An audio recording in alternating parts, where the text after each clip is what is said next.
Hello, my name is Robin Haney. I am a web developer, blogger, author, and SEO expert. I have been building websites online for over 5 years now. In this course, we are going to learn SEO by using proven and effective techniques to rank a website in Google search listings. To start things off, you will learn what SEO is and why it is a huge industry online. Then we will move on to keyword research. After you understand how to pick keywords, we will talk a little bit about how we can optimize WordPress. From there, we will talk about on-page and off-site SEO and the difference between the two. You will learn what links are and how to build them to your website.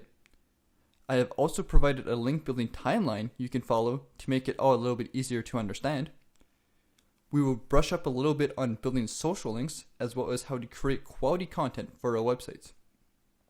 In section 10, we learn how to install analytics, set up Google Webmaster Tools, and how we can use this information to get even more organic search traffic. Moving towards the end, in section 11, we will talk about hard work and hopefully give you a little bit of motivation to get your project started and rolling. Last but not least, I have included a link exchange section where everyone can share links and set up trades for their websites. At the end of this course, you will become a true SEO expert and you will have the knowledge to rank a website in Google and get targeted search traffic to your website. Search engine optimization, often referred to as SEO, is the art of ranking websites in Google in order to get organic SEO traffic. For example, if I type into Google, "What do I feed my cat?" Google will give me a list of websites related to my search query. When it comes to SEO, we want our website to rank as high as we can to increase our odds of people clicking on our page.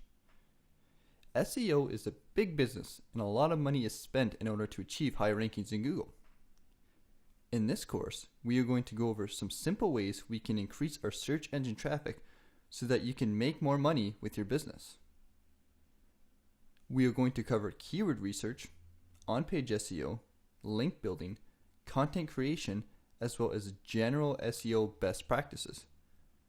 With this course, you increase your SEO traffic, become an SEO expert yourself, save money from doing your own SEO optimization, and in the long run, your overall earning potential. Now that you know what SEO is, we can get started with this course. Before we hop into the main content of this course, let's spend a little bit of time talking about SEO.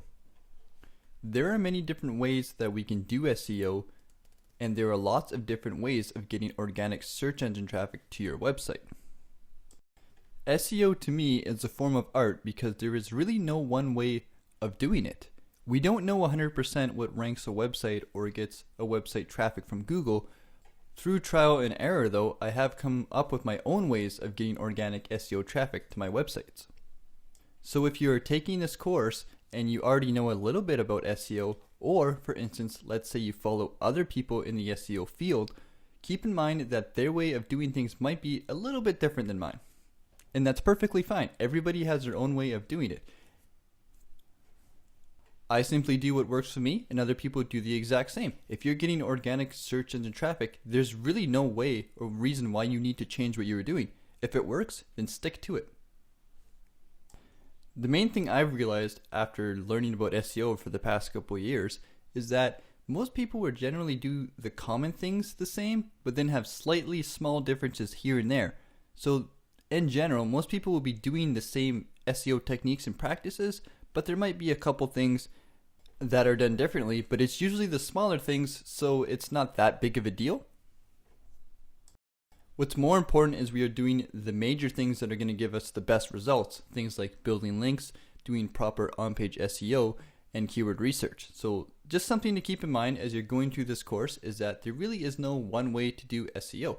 And I'm open to other people's ideas and techniques as well. In fact, one of the best things you can do is do a trial and error process where you try new things and see what works and what doesn't work for you. This is the best way to learn and the best way to find out the best SEO techniques out there. So I just wanted to make this video to get that out there and let you know, try to think of SEO as a form of art. There are many ways to do it, but now that we know this, we can start with the course and let's learn a little bit about SEO, guys. In this lecture, we are going to talk a little bit about Google PageRank and why it can be important to us in regards to SEO.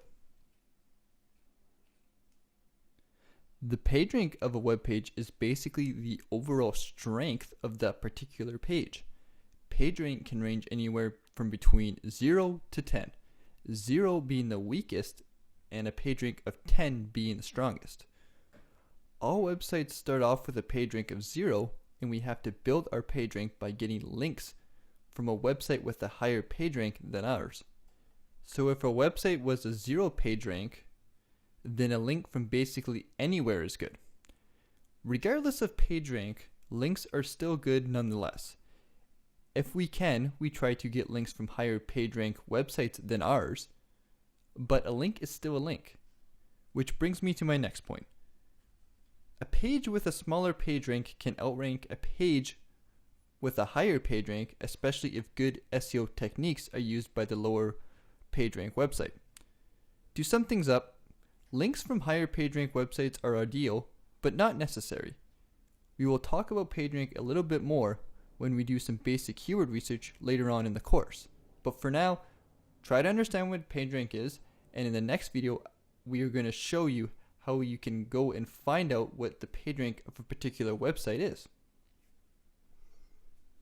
Hello everybody, in this video you are going to learn how to check the PageRank of a website as well as install a cool tool into your Google Chrome web browser that's going to let us check the PageRank of websites even faster. But first, let's head on over to a website called www.prchecker.info. In the search box here, we are going to type our website. So let's look up the PageRank of udemy.com. After we hit enter, we will need to enter the little text here to confirm that we are not a robot. And then after we've done that, we can now see that the PageRank of Udemy is a 7, which is a very high PageRank for a website. Now let's check out the PageRank of YouTube, for example. We will enter in our verification text once again. And we can see that YouTube is even stronger, coming in at 9 out of 10. That is a very, very strong website. Generally speaking, most websites you will see that are at the top are usually social networks or big company websites that get a lot of links from a lot of different sources.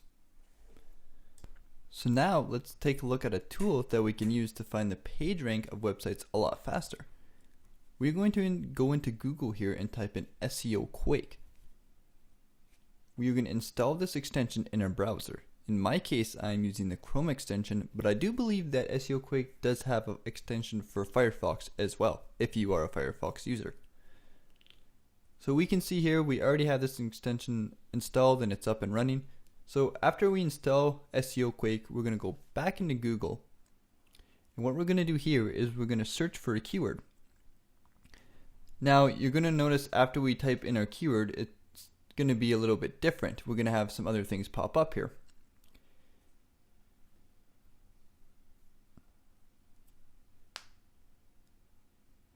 And we're going to get a lot of things related to SEO, such as the PageRank, which we can see right here. We can see all the individual PageRanks of all the top ranked websites in Google.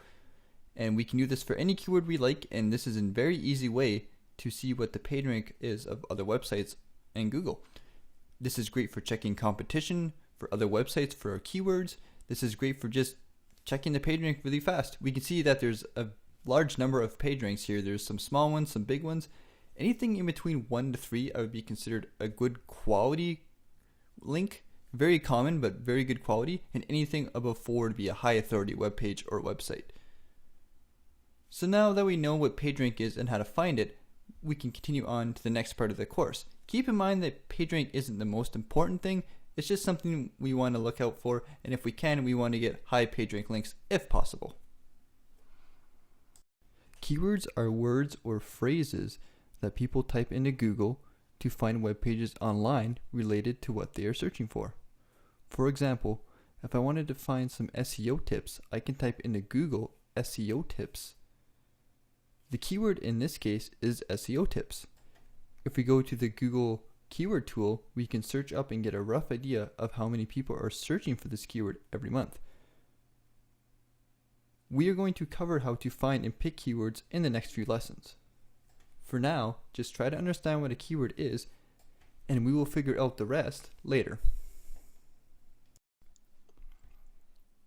Let's go over some niche selection tips when it comes to picking a topic for your website. If you are just building your website now, then you are going to want to pick a niche that you have some knowledge in and or something that you have an interest in as well. This way your content writing will be easier and the day-to-day grind of building links and writing content will be much more easier for you to manage. Websites can, however, be about anything we have an interest in or we like. I personally have built websites in all kinds of different categories and niches. My best websites have been in niches that I personally have an interest and passion in. The best thing to do is to start by making a list of topics you like and brainstorm different niches you might want. Look online for examples and look around the house for ideas. Remember, you can create a website about pretty much anything. I have included a text document with some common niche topics and categories to get the ball rolling if you are struggling with this. If you need help picking a category, niche, or topic for your website to mostly be about, please let me know and make a discussion and I will try to help you out. Again, try to pick something that you have a strong interest in, you like, or something you are already knowledgeable in. This will make the process a lot more easier. In this video, you are going to learn how to pick a main keyword for your web page, and this main keyword is going to be targeted by the home page or index page of your website. So your home page is your main page. If you go to www.yoururl.com, that is going to be your home page. For example, in the case of my personal blog, if we go to www.robinmhaney.com, it will take you to your exact homepage. And your main keyword on your website is going to be targeted on your homepage. And the way we build WordPress websites is we'll have our main keyword targeted on our homepage, and every post and page will be a similar keyword to our main keyword, and each post and page will target its own individual keyword. So in order to find keywords we can target for our homepage and website, we're going to go to the Google AdWords Keyword Planner. Now, we're going to type this into Google and click the first link at the very top. We're going to sign into our AdWords account. If this is your first time signing into the Google AdWords Keyword Planner with an AdWords account, you might need to set some things up before you can access the actual tool itself. We're going to click on Find New Keywords, and we're going to make a site about WordPress. So we're going to type WordPress in here, and the tool basically is going to give us a wide range of keywords related to WordPress.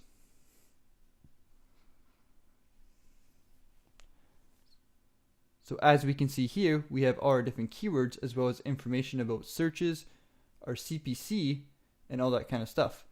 We're going to click keyword ideas instead of keyword groups and click exact searches so we narrow it down just to give you an idea of what it looks like. So now we have even more narrow keywords, but the problem is we want to have a more broader scope. So we're going to change that back to the way it was before. So now we have this giant list of keywords that we can target on our website, and these keywords are keywords that we would put in our posts. But we're going to go with WordPress themes, I think, because it's a nice, good keyword. We're going to type it in here, though, to even narrow it down even more. And now we have WordPress themes. We can see it's a nice keyword. It gets a good chunk of searches. And the CPC is pretty different. The CPC is the cost per click. And this doesn't really mean much unless you're using AdWords, so we won't worry about it. Generally speaking though, you want to have a CPC that's $1 or $2 more if you intend on using Google AdSense on your website to make money with ads. But if we scroll down, we can see all these different keywords that we can target with our posts and pages. And that's pretty much what we're going to do with our WordPress websites. Once you find the main keyword for your website, you are ready to move on to the next video. In the next video, we are going to learn how to optimize our homepage for our main keyword that we just found. So in our example, we decided to use WordPress themes as our main keyword, and we're going to build a website around that main keyword and in the theme of WordPress themes. Alright guys, so we're back again for another lesson, and in this lesson we're going to learn how to pick the keywords for our posts and pages on our website. So as of right now, we have our main keyword for our website and we have our main keyword optimized on our homepage. But now we need to find keywords for our posts. So what we're going to do here is we're going to type our main keyword here, and we're going to be using the Google AdWords keyword planner. We'll click keyword ideas, and all these keywords right here are going to be ones we can use as post ideas on our website. And generally speaking, we're going to want to use the ones with the highest searches per month. So if we look at some of these keywords, let's take a look at free WordPress themes here. I'm going to copy the text here. I'm going to turn on my SEO quick, make sure that's turned on. And I'm just going to type it in and see what the competition is like. Competition is generally something I don't worry about since we are building a nice authority blog website. If you're building a smaller niche site, then you might want to look at competition more, but I like to build my sites nice and big so we cover a lot of keywords. And when you have a nice big authority site, you can really rank for those harder keywords, and I generally don't worry about competition. But just for reference sake, we're going to look at this keyword and we can see that this keyword does have quite a bit of competition in some really good websites. Well, we can see WordPress itself is ranking here, which is page rank 8, so that makes sense. But let's grab another one. Let's go with WordPress blog themes maybe. Let's see what that brings up.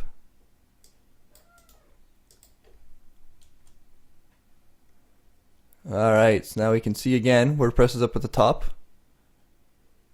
NA means that this website did not exist before the last PageRank update. So we can just assume that this is a 0 for now. 0. Okay, so as we can see, this one's not as bad. We even got a Google Plus profile or page, I believe, ranking here. So these are all examples of keywords we will pick for our posts and pages. And we can sort them by clicking the average monthly searches. We can even go to add group ideas to get even more general themes like WordPress blog, video theme, professional theme, top WordPress, can't even talk here, photographer WordPress, elegant themes, which is a website, news WordPress. Like there's all these different keywords we can target. And so let's assume we're going to pick one of these. Let's go with portfolio WordPress. So I'm going to copy this here and paste this up here. And now we can see even more keywords related. Go back to keyword ideas first. Now we can see even more keywords related to our keyword of portfolio WordPress. Now, when picking our long tail keywords that we want to use in our posts, we generally want to have something to do with our actual main keyword here, which is portfolio and WordPress. And here we can see there's not a heck of a lot. Right off the portfolio websites. That's one we could target. Keep searching a bit here. Photography portfolio, that's one we could do. WordPress gallery kind of has the same. Portfolio website is similar. Art portfolio, that might not have to do with WordPress, but these are examples of long tail keywords we would target in our actual post, which is portfolio WordPress. So when you're thinking of trying to find post ideas and whatnot, you want to type your main, just as a quick refresher, let's type our main keyword up here, WordPress themes, and these are all the keywords we can target and look into. Now, after this video, I'm going to go over some other ways of finding keywords and topics to talk about in your posts and pages. But for now, this is the main way we're going to do things. You can also use any other keyword tools or any other services that you use online to look up keywords. It doesn't really matter here as long as you're targeting keywords and things that people are searching for each month. And just to remember, we generally go for the higher search keywords just so that if we do rank them or we rank any variations of the keyword, we are more likely to get more traffic. Alright, so that's it for this video. I'm going to grab a couple of these keywords and add them to my spreadsheet, which I will show you in the next few videos. But just take some notes of these keywords, maybe save them and write them down, and I'll see you guys in the next video. Alright, so in this lecture we're going to do something a little bit differently. We are going to learn how to find keywords for our posts and pages in a little untraditional way. Now, this is more of a guessing game, but keep in mind that the Google AdWords keyword tool is not always 100% anyways. So, the first thing we're going to do is take a look at Amazon here. And if you look at a lot of these products and stuff like that, we can guarantee, especially if they are new, people are searching for these. And if you do have like a product review website or a store or like an informational website in a certain niche, you might want to consider using Amazon to get keyword ideas for your website. So if we go to, let's go to a department here. Let's go to GPS navigation. We'll just pick a prime example. Now we can see all these little products, all these accessories, all these different things. These can all be used as ideas for posts. Windows 8, this watch here, like anything that's related to your whatever your website is about. Let's go back. For example, if you were making a phone website, see if we can find phones in here somewhere. Camera, photo, nope, GPS, cell phones and accessories. So if you had a cell phone accessory website, you could go in here and find case and covers to blog about or write about, unlocked phones, smartwatches, screen protectors, and for keywords you would just generally use whatever these products are. So if we go to screen protectors, we can see that the iPhone 6 screen protectors right here. You could basically just use this right here as your keyword, and just kind of make up your variations of your keyword, anything that you think somebody would be searching for. So for example, you could put like buy iPhone 6 screen protector, review of this 6 screen protector, iPhone 6 screen protector review, is it any good? You know, different variations like that would work perfectly. So Amazon is a great way to also find idea for your category ideas for your website and whatnot. If you're stuck on finding an idea for your website, try going to Amazon and just looking at some categories and getting some help there. So this is one really good way of finding different variations for your keywords. And the next thing I'm going to look at is YouTube. And YouTube is really good too, because if we type in, for example, let's type in dog food. And that's not a great good. Let's go, how do I feed my dog? Or what to feed my dog. To feed my dog. So if we, before we type in the dog, we can see that all of these keywords will pop up here. And if we type in parrot, for example, let's see if it'll, some keywords it does it. Okay, so some keywords we can see that some things will pop up. Here we go. We can get general ideas for what we want to target. So what do I feed my cat? Let's see if this one will pop up. Nope. Let's try a keyword that's a little bit more popular. How to make money. Here we go. So if our keyword was how to make money, we can see all these different keywords we can use. And these are things that people are actually searching for, because we can assume, I'm not sure how it ranks, but I'm assuming that it ranks it for the top search one at the top here and kind of goes down as we go. So how to make money on YouTube might be a really top search keyword phrase, at least on YouTube we know. But if people are searching for it on YouTube, there's a good chance they're searching for it on Google as well. So we have how to make money as a teenager. How to make money selling drugs is probably not something you want to look at, but how to make money as a teenager. How to make money on YouTube by uploading videos. See, there's a lot of different ways we can find keywords using this method, and it works really, really well. So if you're struggling or you just need some more content to write, try using YouTube to search for other keywords. And Google is going to be the exact same way. So we type in how to make money. We can see that there's some searches already made, but we can see that there's, let's try make money online. Maybe that will be make money online. We can see, here we go, there's some keywords that pop up. Sometimes you get a lot more, sometimes you get a lot less. I think if you're on the home page, let's try that. No, it still won't do it. There's a way to make it pop up more. But for now, we're just gonna, I think you have to go in your settings to do it. Let's see if we can find search settings. Google Instant Predictions. Okay, only computers always. 10. Oh, instant. No, that's not what we want. Okay, so it doesn't look like we can change how many pop up, but we can still use this as ways to find keywords on a website. So for example, if we type in Udemy, we can see that there's different keywords. Now, you may not get that many here, but it's still a way to find keywords for your website. And the last method we're going to go over is just using some online keyword tools to find keyword variations for your website. And I'm going to type in one that I know of, which is really good, that I even use myself sometimes, and this is called Longtail Pro.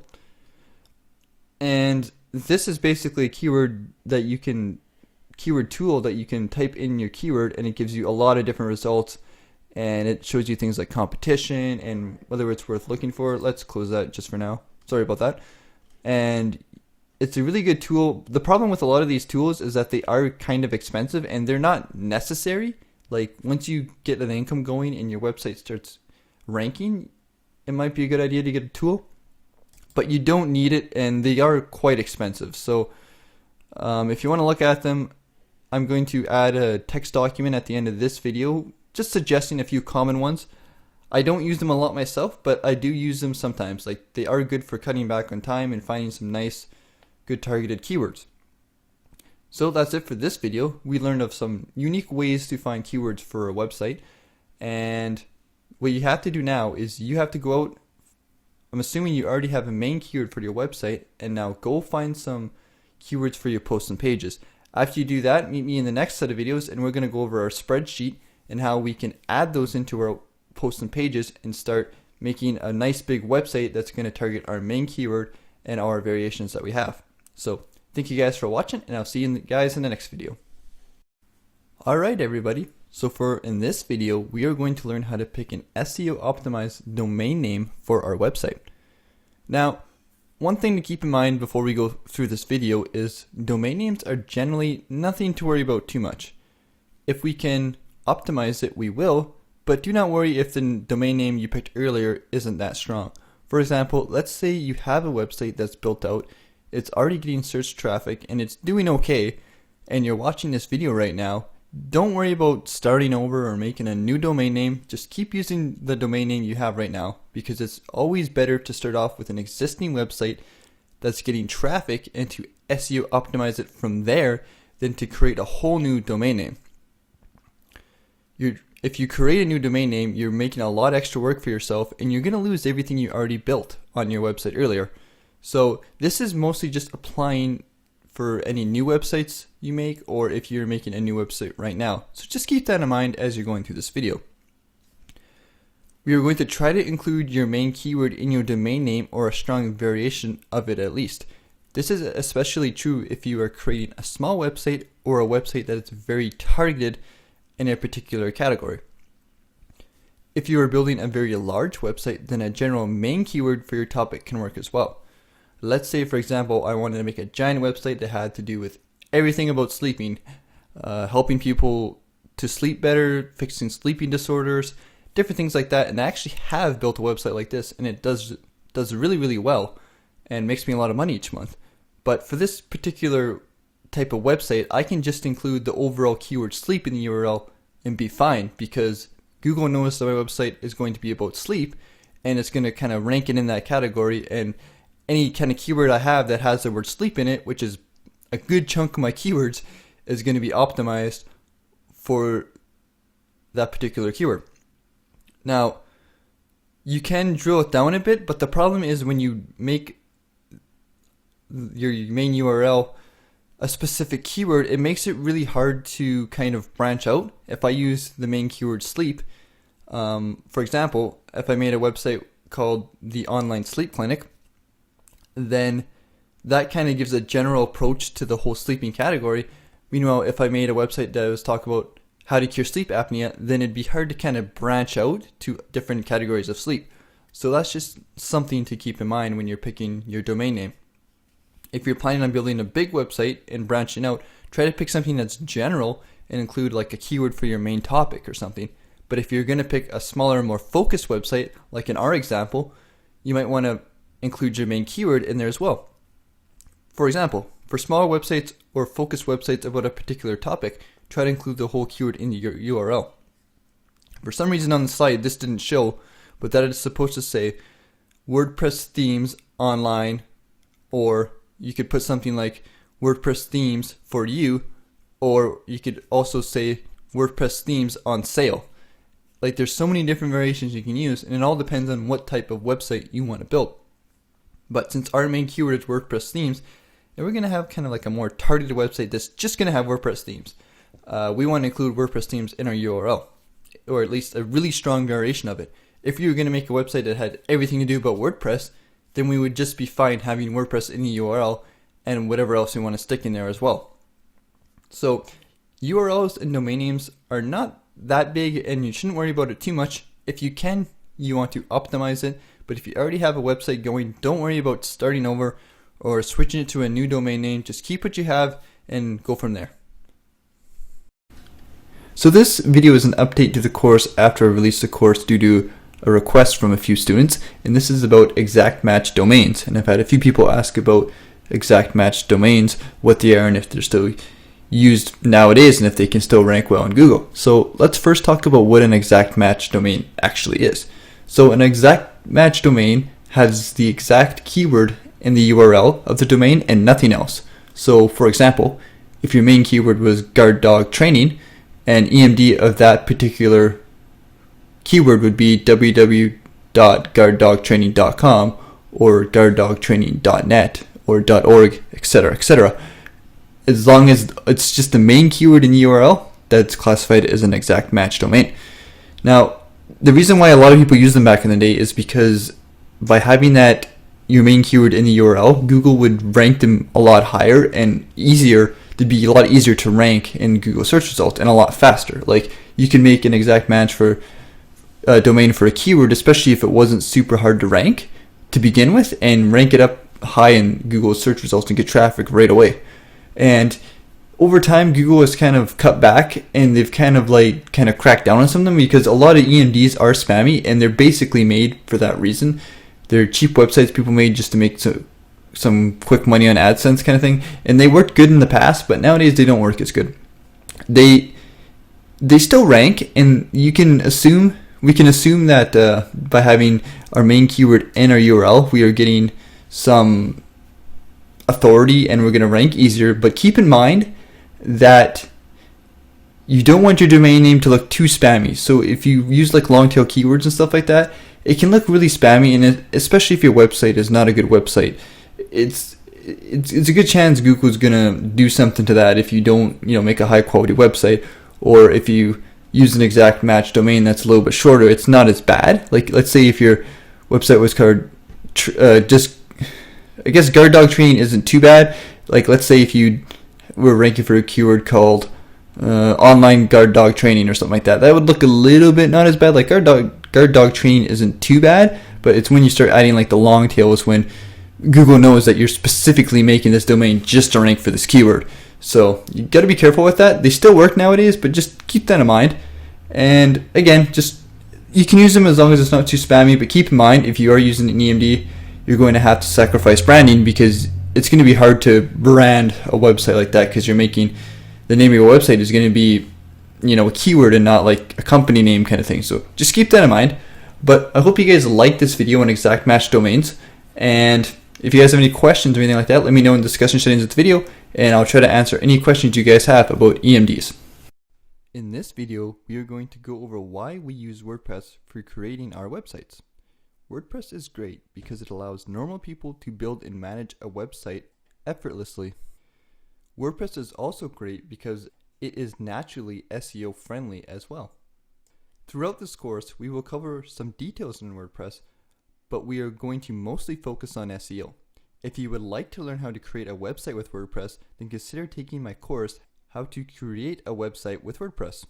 Use the code in a text file at the end of this video to pick it up for only $5. Now, let's go into some settings and configurations we need to make in order to start optimizing our WordPress website. Alright everybody, so in this video we're going to learn how to SEO optimize our WordPress installation. In this video and throughout most of the course, we're going to be using my website Learn How to WordPress, which is basically an example website to show people how to do things in WordPress. In my previous course, How to Create a WordPress Blog, we built this website and configured it and added some posts and stuff like that. So in this course, we're going to learn how to SEO optimize this website. So let's start off and go into the dashboard. And in the settings tab in the general section, in the previous video we optimized our homepage, so this is all good here. We don't need to do anything here. We can skip this. We just want to make save changes. If you want to know how to put in your site title and tagline, consult the video on optimizing your website's homepage. Let's go to writing, and we can see that nothing here needs to be fixed. So we'll go to reading. And in the reading section, we're going to have our latest posts display on the top. And we want to have around 5 to 10 posts show.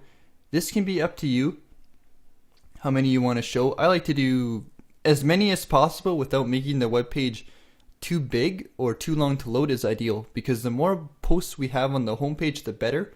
Because we're sending more eternal links to other pages on our website, and since our homepage is the strongest page in our website, we're sending a little bit of juice to our posts by having it featured on the homepage. So if possible, try to have like a post feed on your homepage, and we can see in our website right here that we do have a little post feed. So all these posts are getting linked back from our homepage, and they're getting a little bit of a juice because they're an internal link. We'll see in this theme that our titles are not clickable. So this is something you might want to address. You generally want to make these titles clickable so that our titles are going to be the anchor text back to our posts. For some reason with this theme, it makes the image theme that clicks to the post, but if you can, try to get this title tag to be clickable. I don't know why it doesn't in this theme, but when you pick yours, try to get that, because that's going to give you your anchor text back to your post. But anyways, let's continue on here. Search engine visibility is definitely something we want to not have checked. If we check this, then this discourages search engines from indexing this site. So what this means is if we check this here, Google will ignore our website completely, and we don't want that. If we want to SEO optimize our website, we want Google to come to our website. So make sure that this is not checked. Usually when it comes to the default installation of WordPress, this won't be checked, but some web hosts might have this checked. So just double check it. It's in the reading section of your WordPress installation. So we're going to hit save changes here. Our discussion, I don't believe we need to do anything here. We'll go to media. I think media is all good. Our permalinks, we're going to want to have our post name so that when we view our website, we're going to update. Let's just save this here. Usually when you install WordPress, you have the default option selected. But again, we're going to go with post name. We're going to save this. And now when you go to our posts, we can see that the URL structure is our website and then our whatever the title is of our post. And that's what we want, because now this post and URL is optimized for whatever our keyword is. So if our keyword was, in this example, a YouTube video example, then we have our keyword showing up here and it's going to be more SEO optimized. So that's something to keep in mind. We want to make sure our permalink structure has post name. And if you want, you can make your own custom structure here by typing in your archives, the month and date. But I like to keep things simple and put post name. But if you want, you can put post name with a date. But the main thing is to just make sure post name is in there. So we're going to hit save changes on that. And there's really nothing else we need to do here. Everything else is pretty much good to go. You see that we do have an SEO plugin section here. We're going to go over that later on in the plugin section, but there's not a heck of a lot we need to do in WordPress to SEO optimize it. So once that's done, you guys can move on to the next video. Thanks for watching. We just SEO optimized our WordPress theme. So now we can continue on with the course. Alright everybody, in this video we are going to learn how to optimize our homepage for our main keyword. So the first thing we are going to do is we're going to go on the homepage of our WordPress blog, and we're going to log into our WordPress and head on over to our dashboard. For this example, we are going to be using my Learn How to WordPress website just as an example to show you how I would do this. So once we are in our dashboard, what we're going to do is we're going to navigate over to our settings tab and click on general. In our general settings tab, we are going to go to our site title.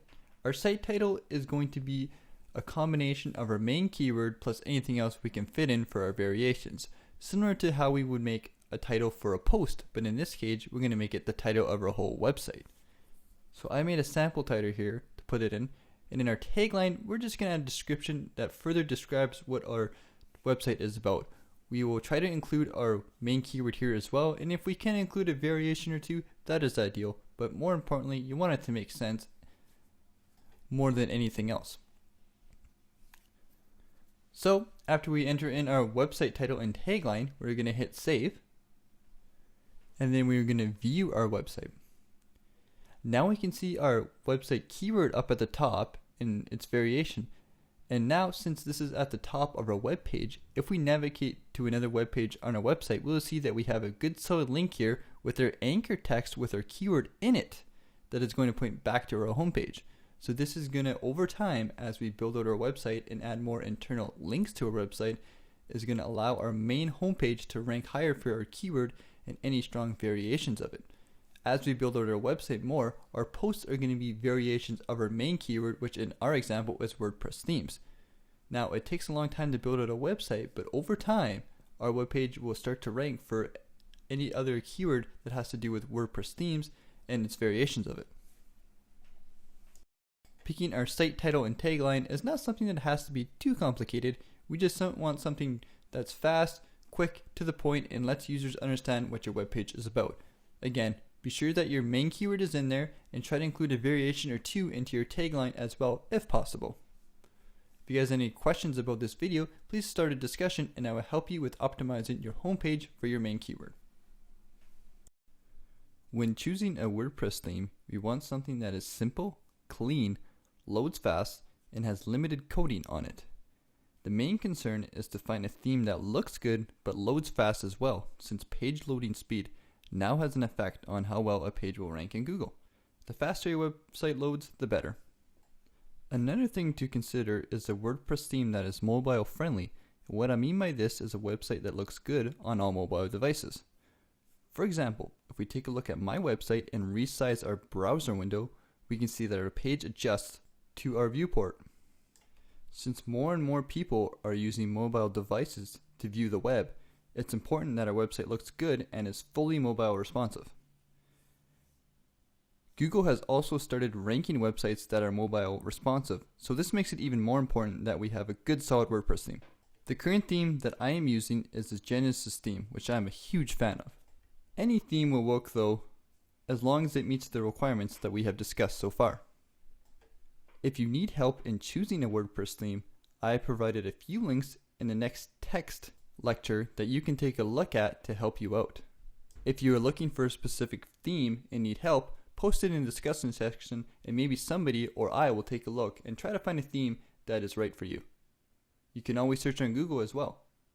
So now that you know what we need to look for in a WordPress theme, go out there and find a theme that is right for your website. If you find a really good theme you like, share it and let us all know.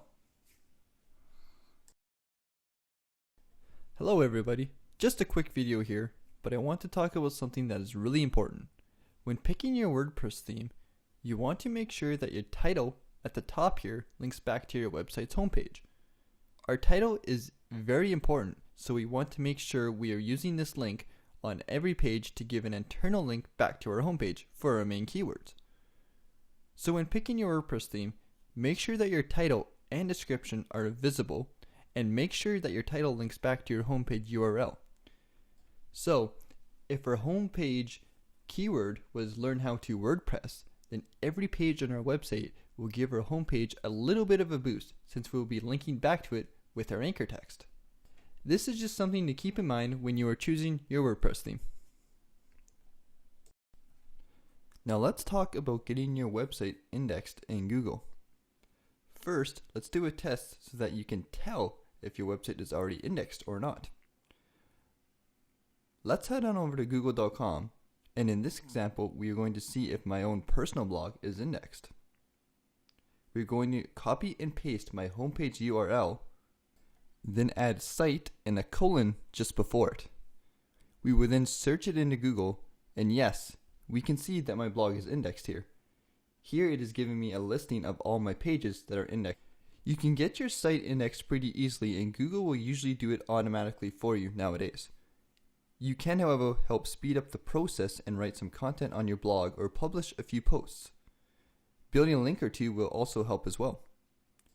After you start building your website out, check back after a few days and try this test to see if your website is indexed. In this part of the course, we are going to go over some ways we can optimize our SEO by using WordPress plugins. We are going to go over some simple plugins that are going to help our rankings be higher, but more importantly, we are going to keep things as simple as possible. In the next video, we are going to learn about the all-important SEO plugin by Yoast and why it is vital we install it on our website. Plugins are great because they're easy to install, they require no coding, and anybody can easily activate them and throw them up on their WordPress blog.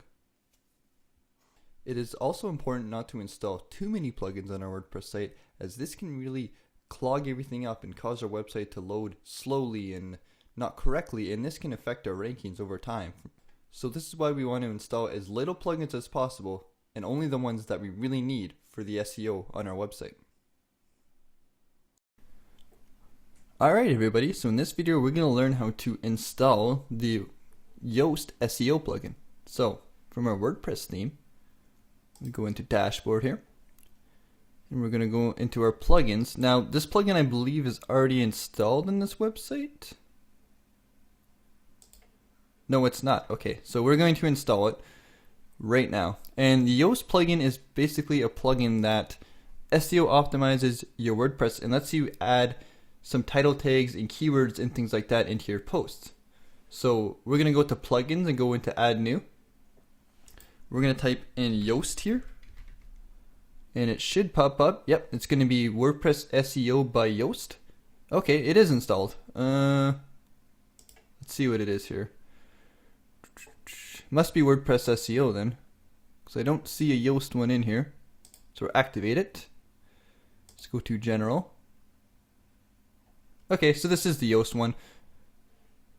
So our general settings we're going to go through here.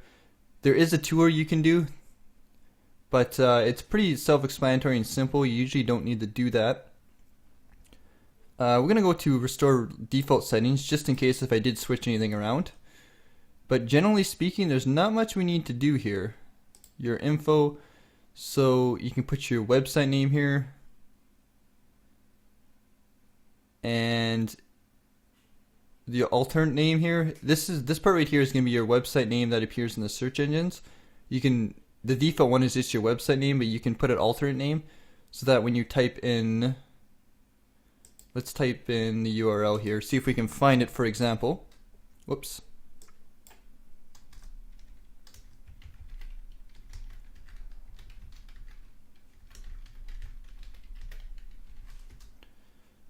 Alright, so you see our website pop up right here. So learn how to WordPress right here would be our website title.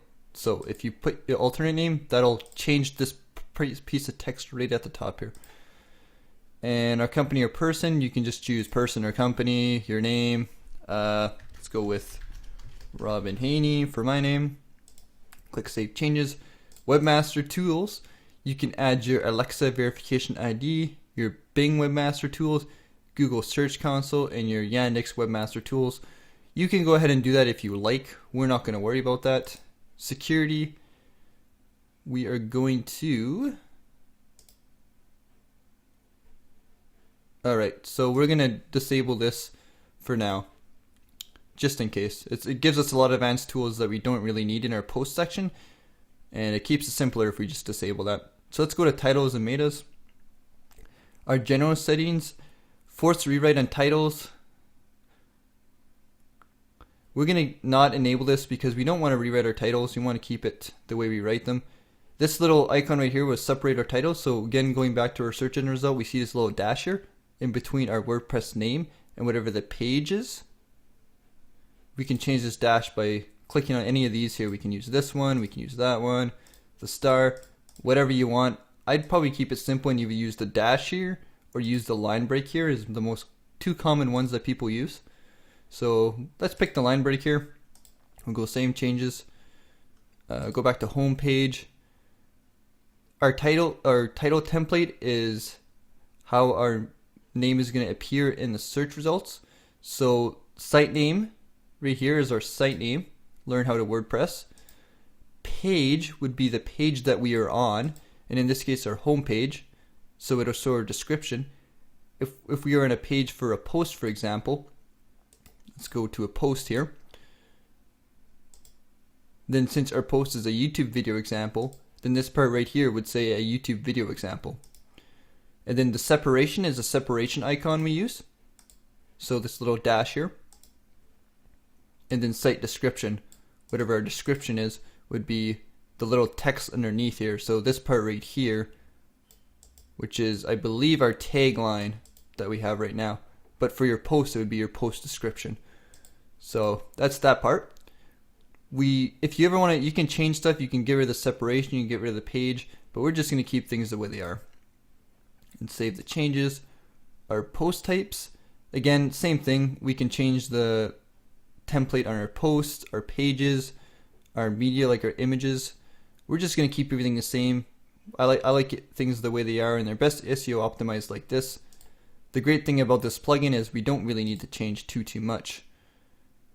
And the taxonomies is our categories page, tags page, format. Again, we're just going to keep everything the same. Oh, but one thing I'm going to do is, one thing you want to make sure that these boxes no index follow on your tags and categories are not selected. We don't want to no index our categories and tags. We want to make sure that Google sees these. So just keep that in mind after you save your changes. In our Arthur archives, we are going to keep this page the same. Make sure that this box is not checked. Make sure that the disable Arthur archives is not checked either. This one right here, you can check this if you like.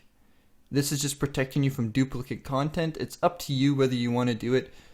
We're just going to leave it checked since we're just going to follow the default settings for this plugin.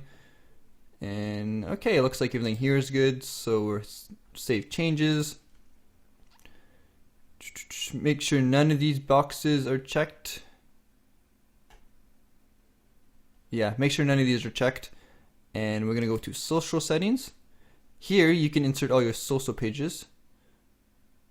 You can put your Facebook URL, your Twitter username, and other things like that. Just add these in here if you have them. Yeah, Facebook, you can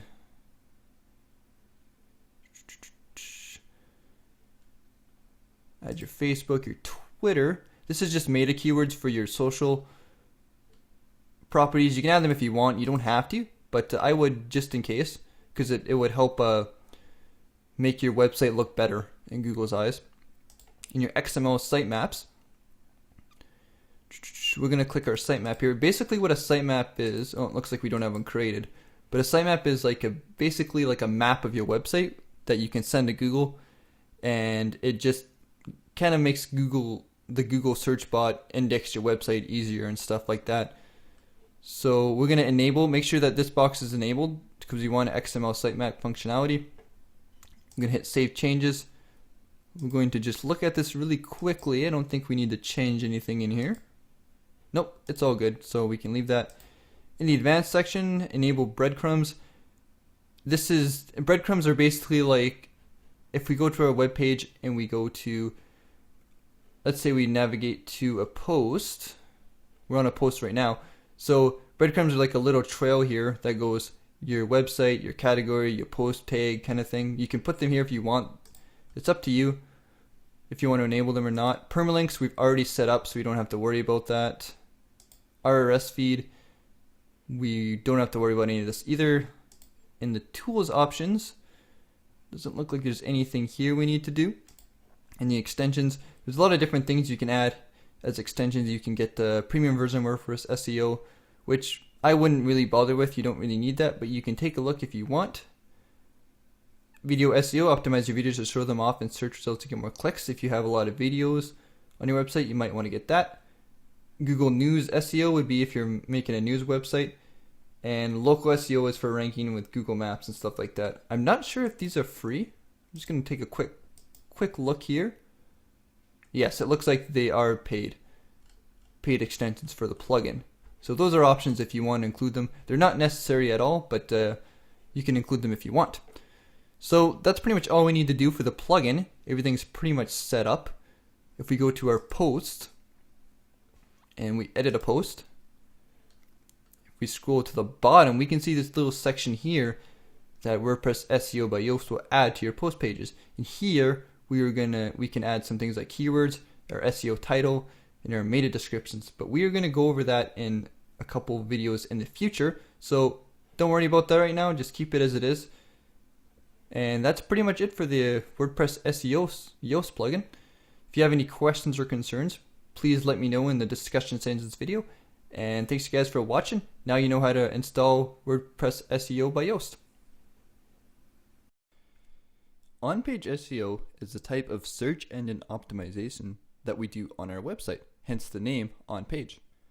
There are many different things we can do in order to increase our on-page SEO. In this module, we are going to talk about all these things and other things we can do within our website to help increase our search engine rankings. In this module, we will also talk about title tags, descriptions, tags, categories, internal links, and images. Alright, so let's get into it. Now that you know what on-page SEO is, we can get started with working with it on our website. The first video we're going to start with is title tags, and we are going to learn how we can optimize them on our posts and pages of our WordPress website.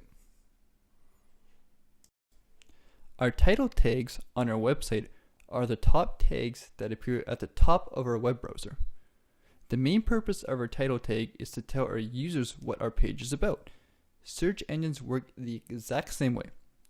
So we generally want to make sure that whatever keyword we are targeting on our page appears in our title tags in at least some way or form, as well as any of the variations of long tail keywords as well. So for this example that we're going to do, we're going to build a page so you guys can see exactly how you would build a title tag. Now, before we get into this, our main keyword we're going to use for this example is WordPress themes, and all these long tail keywords that I found using the Google AdWords Keyword Planner tool, like I showed you in the keyword research section, are as follows: best WordPress themes, premium WordPress themes, professional WordPress themes, buy WordPress themes, and customizable WordPress themes. We are going to write a nice big juicy title on our page that is going to target all of these keywords in one way or another. Now, there's no right or wrong way to do this, and we can approach a post from many different angles, but I've come up with a title that sort of incorporates all of our keywords that we have and definitely has our main keyword in it. And that title is Where to Buy the Best Premium and Professional WordPress Themes on the Internet. So as you can see, we have our main keyword WordPress themes, and we tried to squeeze in as many of our variations as well. Keep in mind that our variations don't need to be word per word perfect or anything like that. As long as we get a couple words in there, that's going to work just as good. This is a prime example of a title that is going to get a lot of long tail and different variations for our keyword. Our scope is very large for this title, as opposed to if we just made a title that said WordPress themes. If we save our post title, view our post after we publish it, we can see that our title is now at the top of our browser, as well as at the top of our post title as well. Be creative when you are creating your title tags, but most importantly, make sure that it makes sense. The main thing is to include your main keyword and try to naturally work in your long-tail keywords as well, so that it all flows good and makes sense. Avoid just using your main keyword, as this can look really spammy in the eyes of a search engine. Let's talk about how many times our main keyword should appear on our page. For setters, our main keyword, or a very similar variation of it, should appear in the title of our blog post or page. So in this case of this post, my main keyword is going to be how to wake up at 5 a.m. every day. We should also make sure that we add our main keyword as a tag as well, like I did here. When it comes to our content, I would make sure it appears at least once. So right now, our main keyword is appearing on our page 2 to 3 times. Usually this is enough, and we don't want to spam our keyword too much. it's more important that our page and content flows natural. We can fit in our variations of our keyword in our content as well to help rank for our main keyword, as well as the variations of it. Overall, our keyword density is not something we should generally worry too much about. As long as our main keyword appears 2 to 3 times and our variations at least once, you should be fine. If your article is lengthy, you might want to work in more variations than you normally would to make up for the extra text you have on the page. This is why writing high quality and well-informed articles with a very high word count can be very beneficial to your SEO. In this video of the course, we are going to learn how to optimize our descriptions on our posts using our WordPress by SEO Yoast plugin. So if we go into our posts here and we pick an example post, we can see that at the bottom of our post, we have our snippet preview, our focus keyword, our SEO title, and our meta description. Now, the focus keyword and the SEO title we're not going to worry about in this video, but we're going to talk about the description part here. Now, the meta description, I believe, is the part that's going to appear in the search engine results. So if we type into how to create, let's just go how to check the page rank of a website, this section right here is your meta description of your page. So anything we type in here is going to pop up right here. And you can click the little question mark if you're unsure about any of these little things. We can see here for the meta description, it says, the meta description is often shown as a black text under the title and search results. So again, it's this part right here when it's searched in an SEO search engine like Google. So our meta description, we generally want to have, what I usually do is I'll usually grab the first paragraph of my post and stick it in there. And you generally want to have your keyword or maybe a variation or two of your keyword. It's more important you just have your keyword in there. Don't spam it, make it make sense. Like again, I usually pick like the first paragraph of my post usually does. You can write your own if you want. But I find it's kind of time consuming. You can't put more than 156 characters. So just grab like the first couple of sentences of your post and work your main keyword, whatever it is for your post in there. I think for this post, I believe our main keyword was professional WordPress themes. So in this case, we would make sure professional WordPress themes is at least in this part here. But just to recap, the description is the part that appears right here in the search engine results. Whoops. This part right here. So you want to go through all your posts and pages and make sure that this section is filled out. If you don't fill this section out, I believe the plugin will just randomly grab a section of text on your page and use that. So we kind of want to make sure we have this section optimized by putting in our main keyword. But that's pretty much it. It's nothing too complicated. So that's something you want to make sure you do. Once you have that done, we can move on to the next section of the course. Tags in WordPress are great because they allow us to add extra keywords and phrases to our pages and posts to help us add further relevance and rank for our main keyword variations. When picking tags, we will make sure we use our main keyword for our page and any other natural variations we can work in as well. It is important that you make sure your tags appear in the content of your posts as well. Generally speaking, you want to make sure you have around 5 to 7 tags for each post. Any more can seem spammy, so I wouldn't recommend adding too many tags into your posts. If you can't seem to find enough tags, you can also add important keywords that you think someone would be searching for as well. So building on our example we had earlier in our title tags, we're going to write some tags for the same post. So our main keyword was WordPress themes. So we're going to want to make sure that WordPress themes is definitely a tag, and all of our variations we're going to write in as well. So best WordPress themes, premium WordPress themes, professional WordPress themes, buy WordPress themes, and customizable WordPress themes are all things we're going to want to put in our tags so that our page will rank for those keywords as well as our main keyword. Now that you know how to optimize your post tags, let's go ahead and in the next video, we are going to talk a little bit about categories.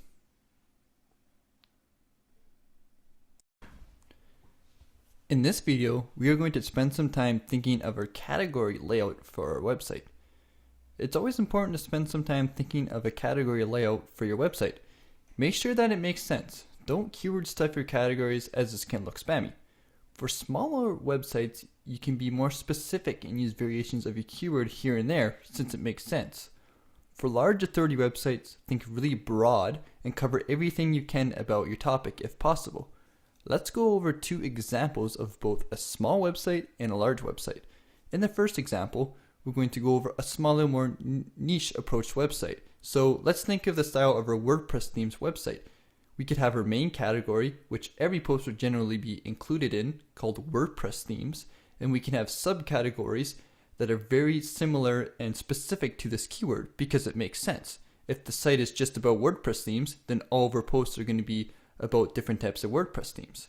So we could use things like free WordPress themes, premium WordPress themes, magazine style WordPress themes, business WordPress themes, etc., and keep it really specific in this structure. If, however, we are building out a large website, we want to take some time and really think of a really broad approach to our category structure. For example, if we wanted to make a website that had everything to do about WordPress and make a really good reference for WordPress, as opposed to our WordPress theme website, which is very specific, for a more broader website, we could do something like have WordPress as our main category, which every post will be included in, and then have specific categories for all the different things in WordPress. For example, WordPress themes, how to install WordPress, WordPress SEO, WordPress development, and different things like that. So it's really important that you take some time in consideration to make this big category layout and structure for your website. It will also make it easier to write posts, and doing category structures and ideas can also help make you come up with post titles and ideas along the way. So spend some time doing this, think of a category structure and add your categories to your WordPress theme, and maybe even get some post ideas in the process. After you complete this, we can move on to the next video in the course. In this video, we're going to talk about images and why images are good for your SEO. Images are often overlooked when it comes to getting search engine traffic, but they serve two purposes. Number one, a lot of people search for images in Google, and secondly, images help dress up your posts and pages and makes your content looks much more legit. For example, I created a sample post in here, and in this post we are targeting the keyword premium WordPress themes. I've created a title that targets our keyword, and right here I've added an image. So let's preview this post for now just to see what it looks like. And we can see the images here. It looks really good and it really dresses up the post. But now this image here can also be searched for in Google. If we head on over to Google, we can search for example, let's type in premium WordPress themes. And if we go to images, we can see a giant list of images for this keyword. Now, a lot of people actually search for images. So what we're going to do is we're going to SEO optimize this image we just included. So when people type in premium WordPress themes or variations of this keyword into image search, our image will pop up here in the search results.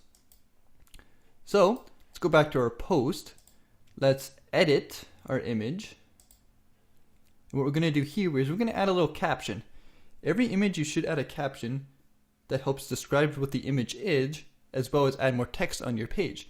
We can add something like, the canvas theme is a prime example of a premium WordPress theme. And we can see that our main keyword is in here. This isn't a must, but if you can work in a variation or your main keyword, that's perfectly fine as well.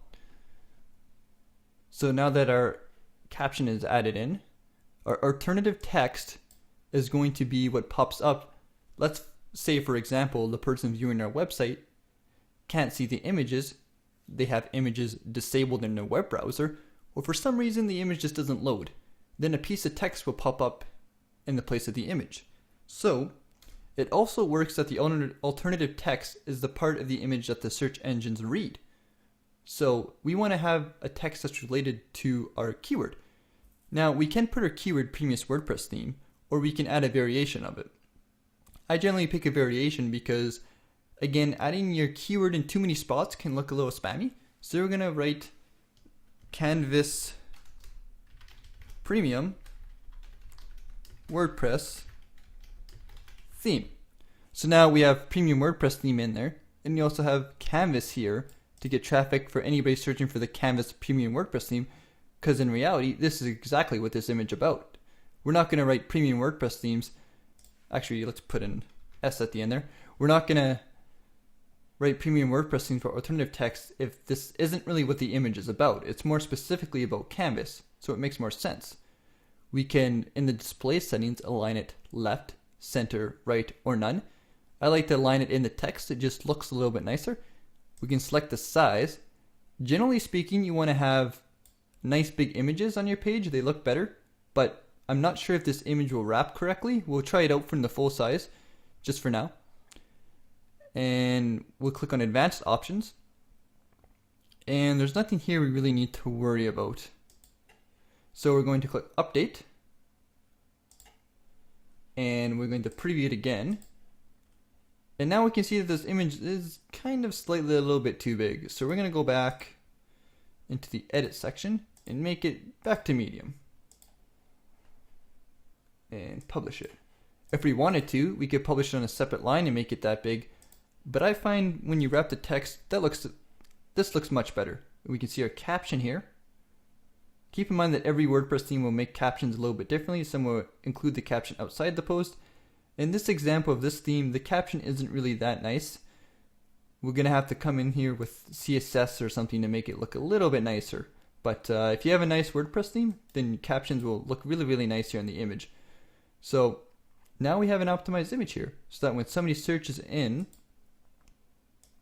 Google for premium WordPress themes or variation, there's a good chance that our image will pop up, especially if it's not a target, if it's a low competition targeted keyword, because a lot of people don't SEO optimize their images. And if you do, you're going to have a higher chance of getting search engine traffic. So what you want to do is every image that you add on your page, you want to do this. If you have multiple images for a post, just use variations of a keyword if possible. You can also make keyword variations of things that people will be searching for. So you don't have to use your keyword here. You can always just add something that you think somebody would search for in Google. So that's it for optimizing your SEO images.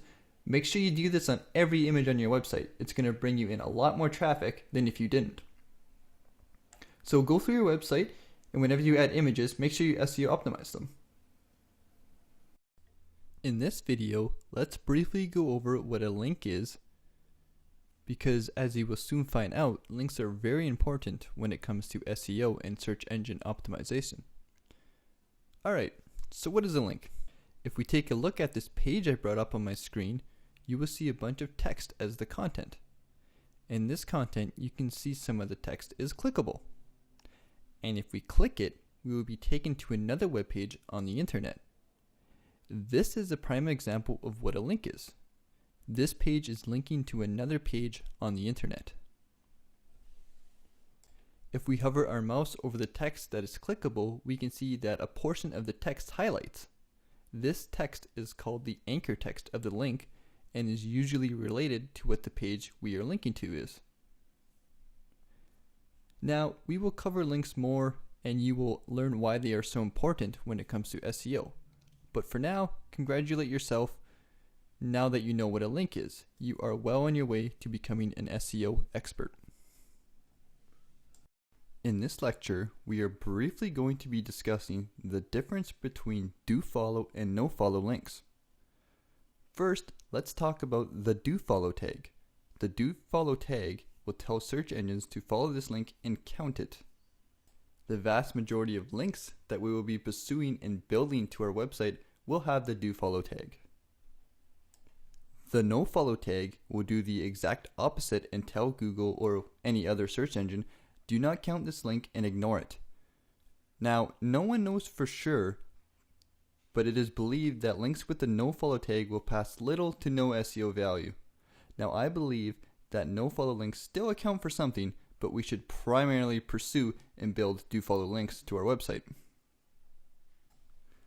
Now let's go into a live example, and you will see in my Chrome web browser that I am using an extension called nofollow. What this does is easily show me dofollow and nofollow links as I browse the internet. For example, on this wiki page we have our normal dofollow links, and then you can see down in the reference section the red box links that are nofollow. This extension is free, and I will provide a link to it in the text document in the next lesson. Now we know the difference between these two types of links, so we know that dofollow links are much better to build than nofollow links.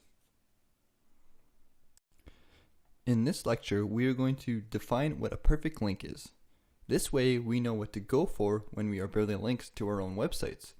The first factor that determines what a perfect link is would be the anchor text. A perfect link will have an anchor text that matches our keyword or is very similar to what we are going for. The next factor is where the location of the link is found on the web page. Sidebar, footer, and comment links are not as strong as in-content links that are found within the content of a page. For example, a link in a blog post will be more valuable than a link in the comment section of that blog post. Next, relevancy is key. The page or website linking to you needs to be highly targeted and similar to your niche. This is going to make that link pass so much more juice, and a page about cars linking to a page about fishing is going to look suspicious and not make sense. So that's why good links come from websites that are related to yours. The last factor that determines how strong a link will be is the authority of the page linking to yours. This includes that page's PageRank and link profile. So a high PageRank page or site that ranks well is going to pass a lot of juice in its links. Now, although I just showed you what a perfect link is, you need to remember that naturally these types of links are going to be few and far between. We don't want to build too many perfect links because it looks unnatural and Google can slap a website for this. The best approach is to get all types of links and vary your profile on links as much as possible. This ensures that your website or business will rank in Google in the long run and continue to make you money. Along the way, you want to try to build a few perfect links and optimize them for a website here and there. If you need any more help defining what a perfect link is, please let me know and I'll get back to you and help you out. Hello everybody, welcome back again for another video in our course. In this video, we're going to talk a little bit about varying our anchor text and creating links that are natural and will cause our website over time to rank better in Google. Now, when you're building links, it's important to realize how people build links to websites and how links are naturally made on the internet. For example, I'm going to bring up our spreadsheet here, and we haven't went through the spreadsheet yet, so don't worry about not understanding what things are. I'm just going to make it here just to give you an example. Now, this page, this is an example of a page we have on our website where we're targeting the keyword free WordPress themes. And here underneath is our keywords we are targeting, like our variations for our main keyword, which is free WordPress themes. You see we have free premium WordPress themes, download free WordPress themes, WordPress themes free, top free WordPress themes, and WordPress theme. I got these from the Google AdWords Keyword Planner, and I've also added a couple in here of my own. Now, you'll see underneath these I have things like click here, article, this post, and link. Now, you can create your own variations as well, but it's important to realize that these are not necessarily keywords we are targeting, but these are natural anchor texts that people are going to use. For example, let's go back to our blog. And let's pretend that we are a different website and we have an article written and they're linking back to us. Now, not all webmasters are going to use our anchor text as a link to our website. It looks a little weird. Naturally, most people are going to be like, hey, this is a nice post, click here, and then have a link to the post to check it out. And Google knows this. They know people are naturally going to link to websites this way. So if your whole link portfolio is just your anchor text for your main keyword, or your variations, it's going to look really weird. You want to include these natural variations like article, this post, and link, and click here, and things like that that people are going to use. Because webmasters and bloggers don't always know about SEO, and they're going to use anchor texts that make the most sense in their articles. So it's very important that as we build links, we include these variations that are natural. So going back to our post here, when we build our links to our website, make sure that we add those variations and include them. You'll see that most of the vast majority of my links actually have these natural anchor texts. And as time goes by, this is going to be more relevant since Google is really cracking down on websites that are using anchor texts and just getting links for the main keywords. If you want to really stand the test of time, we really need to start working in these natural keywords here to create a link profile that looks natural and is very smart. So as we build our links, we're going to keep this in mind. And as we go through the course, we will talk more about this spreadsheet and how ways we can naturally build out our website with links. But for now, just kind of keep that in mind. And as you're doing your link building timeline and building links to your website, try to grab links that include these natural phases. And if you can, try to come up with your own things that people would be searching for, like this post or link or click here or this cool article or this WordPress article, things like that people were naturally linked to. So just keep that in mind as you're building your links, and I'll see you guys in the next video of the course. Hello everyone, welcome to another video. Today we are going to go over why commenting on other websites is a good way to bring extra traffic to your blog and build some nice links on the side. So to start things off, let's go over how commenting on other blogs can bring us some extra traffic. You might be surprised, but spending a little bit of time and writing a good solid comment can do wonders for you. A lot of big people read comments, especially on bigger websites, and if they like what you write, they might follow you back to your website and become a follower of your blog. Now most links on blog comments will be no follow, but this isn't always true. There are a lot of do follow blogs, and I included a list you can check out as well after this lecture. Sometimes bloggers will also run a top commentator plugin on their blog where top commentators will be listed in their sidebar as well as a link to their website. Watch out for this because sometimes these are do follow links as well.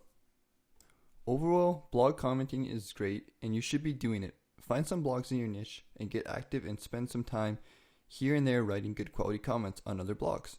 Over time, you will build some referral traffic, relationships with others, and links to your website. At the end of the day, this will give you more organic search traffic from Google. Although blog commenting and comment links aren't going to be the strongest in Google, we still want to have them in our link profile. Again, to vary our profile and get all different kinds of links as well. Let's spend some time in this video talking about how we can get link exchanges or guest post exchanges by contacting other webmasters on the internet. So going back to our other example, we used WordPress themes as our main keyword in what our website is going to be about. Now if we go into Google, we can type things such as top WordPress blogs, or we can type in our keyword or different variations of our keyword. And what we're going to do here is we're going to go through all of these results that pop up, go through the list, and what we're going to do is email the webmasters on these pages asking for link exchanges. So using this first example, elegantthemes.com, this is a very, very popular website. Let's turn on SEO Quake here for a second and refresh the page.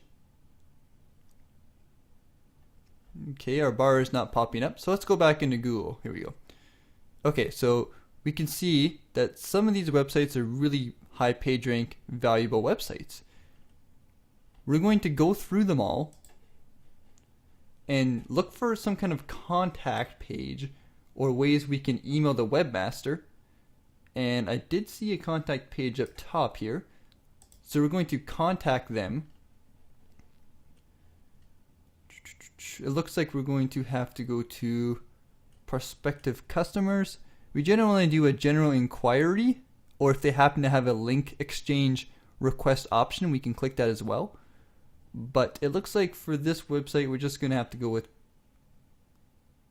prospective customers. And we will fill in our name, our email, a subject, and we will write in a message here asking for a link exchange. Now, in the next lecture, I'm going to include a text template which you can use for your link building exchanges. You will just need to edit it for each website you submit to.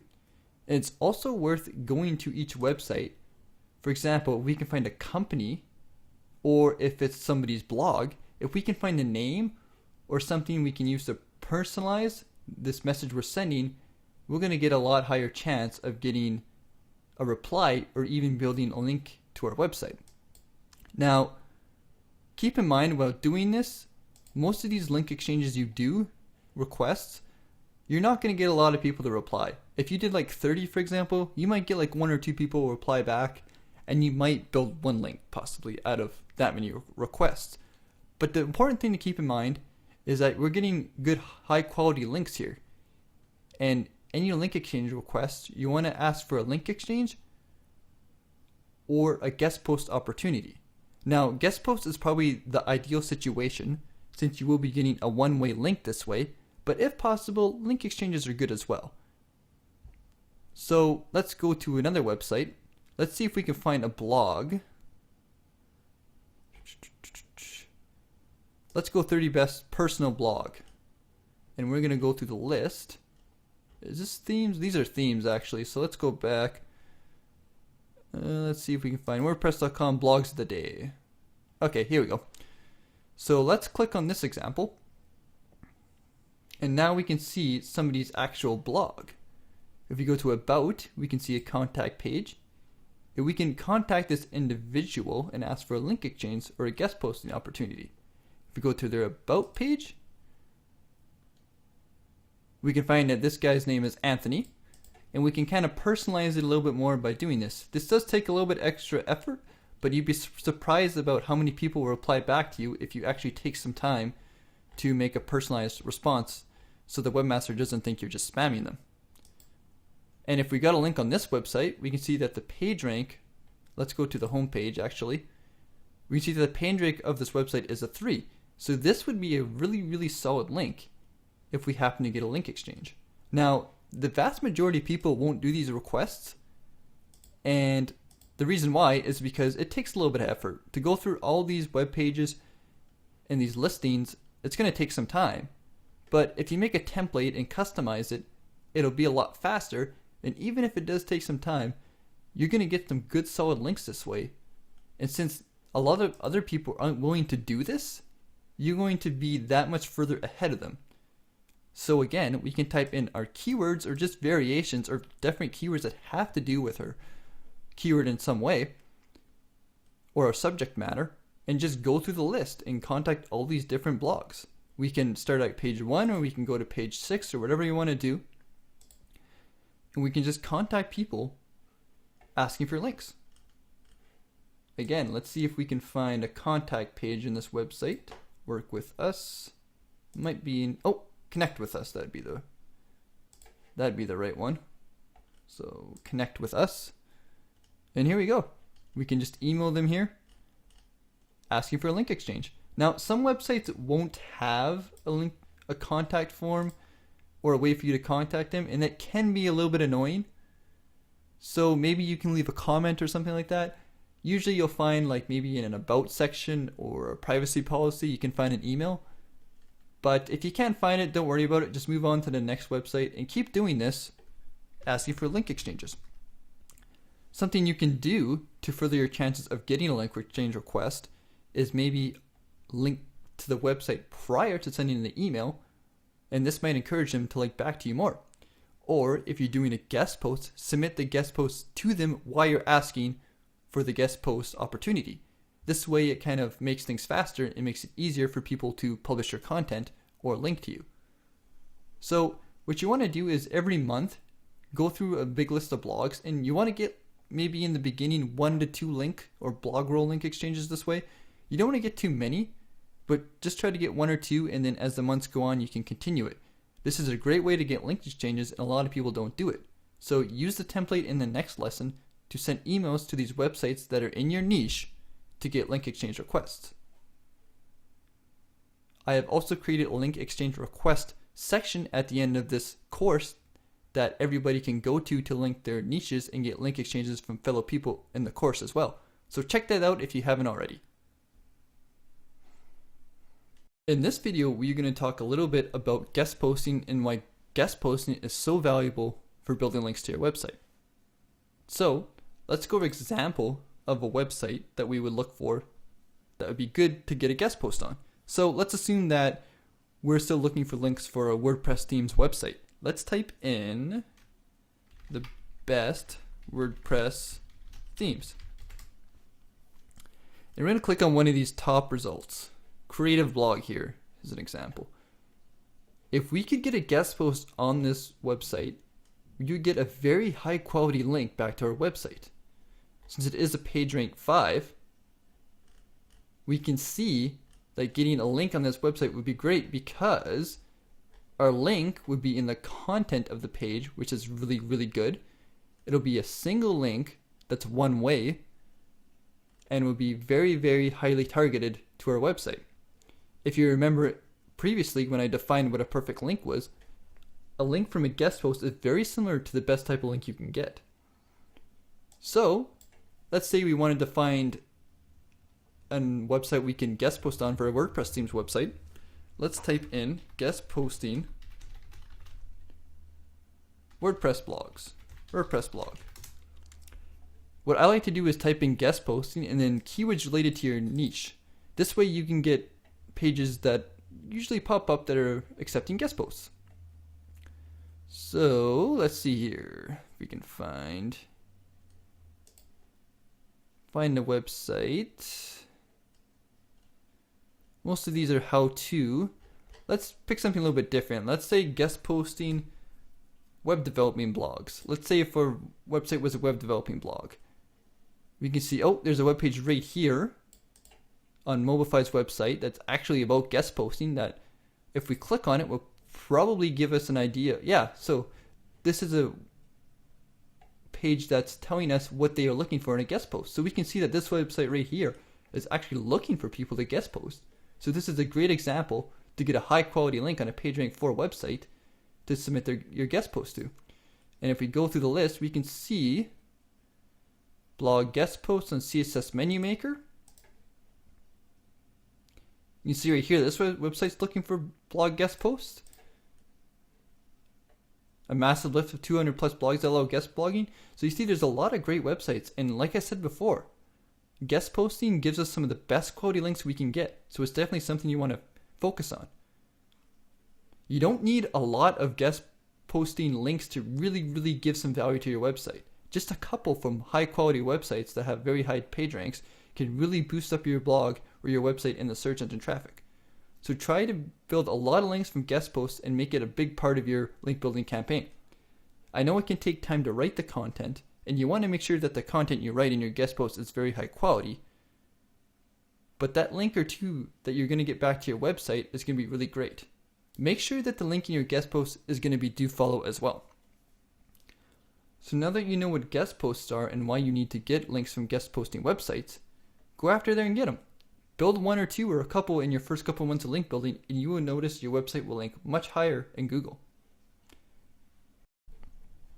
Hello everybody, let's spend a little bit of time talking about article submissions and article directories and why submitting articles to article directories can be beneficial for getting referral traffic as well as building links back to our website. Now, we're going to go over a few popular websites here, as well as give you a giant list of websites and article directories that allow submissions. One thing to keep in mind is that a lot of these websites, such as eZine articles and Go articles, are now no-follow article directories. And what I mean by that is, if we go to eZine articles, click on a category, we'll go to painting. As soon as this web page decides to load, let's try a different one.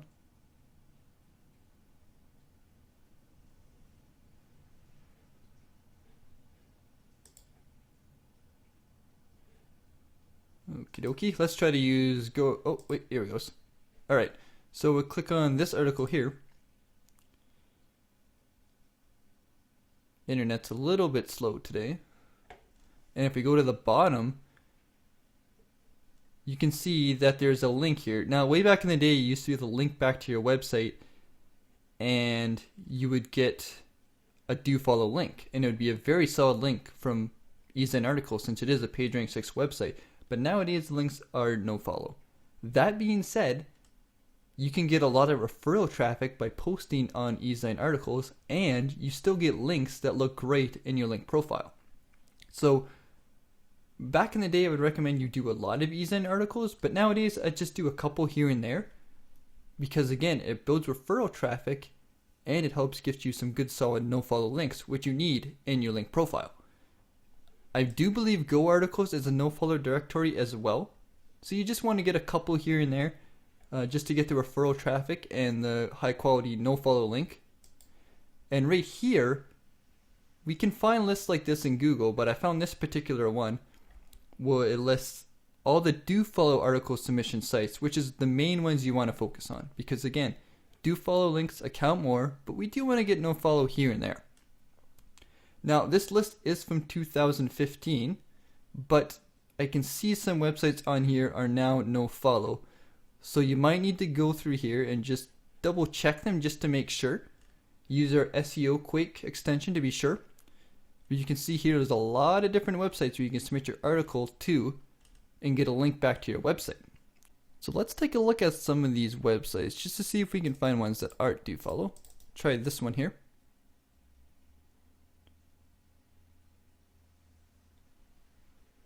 Alright, so let's click on an article here.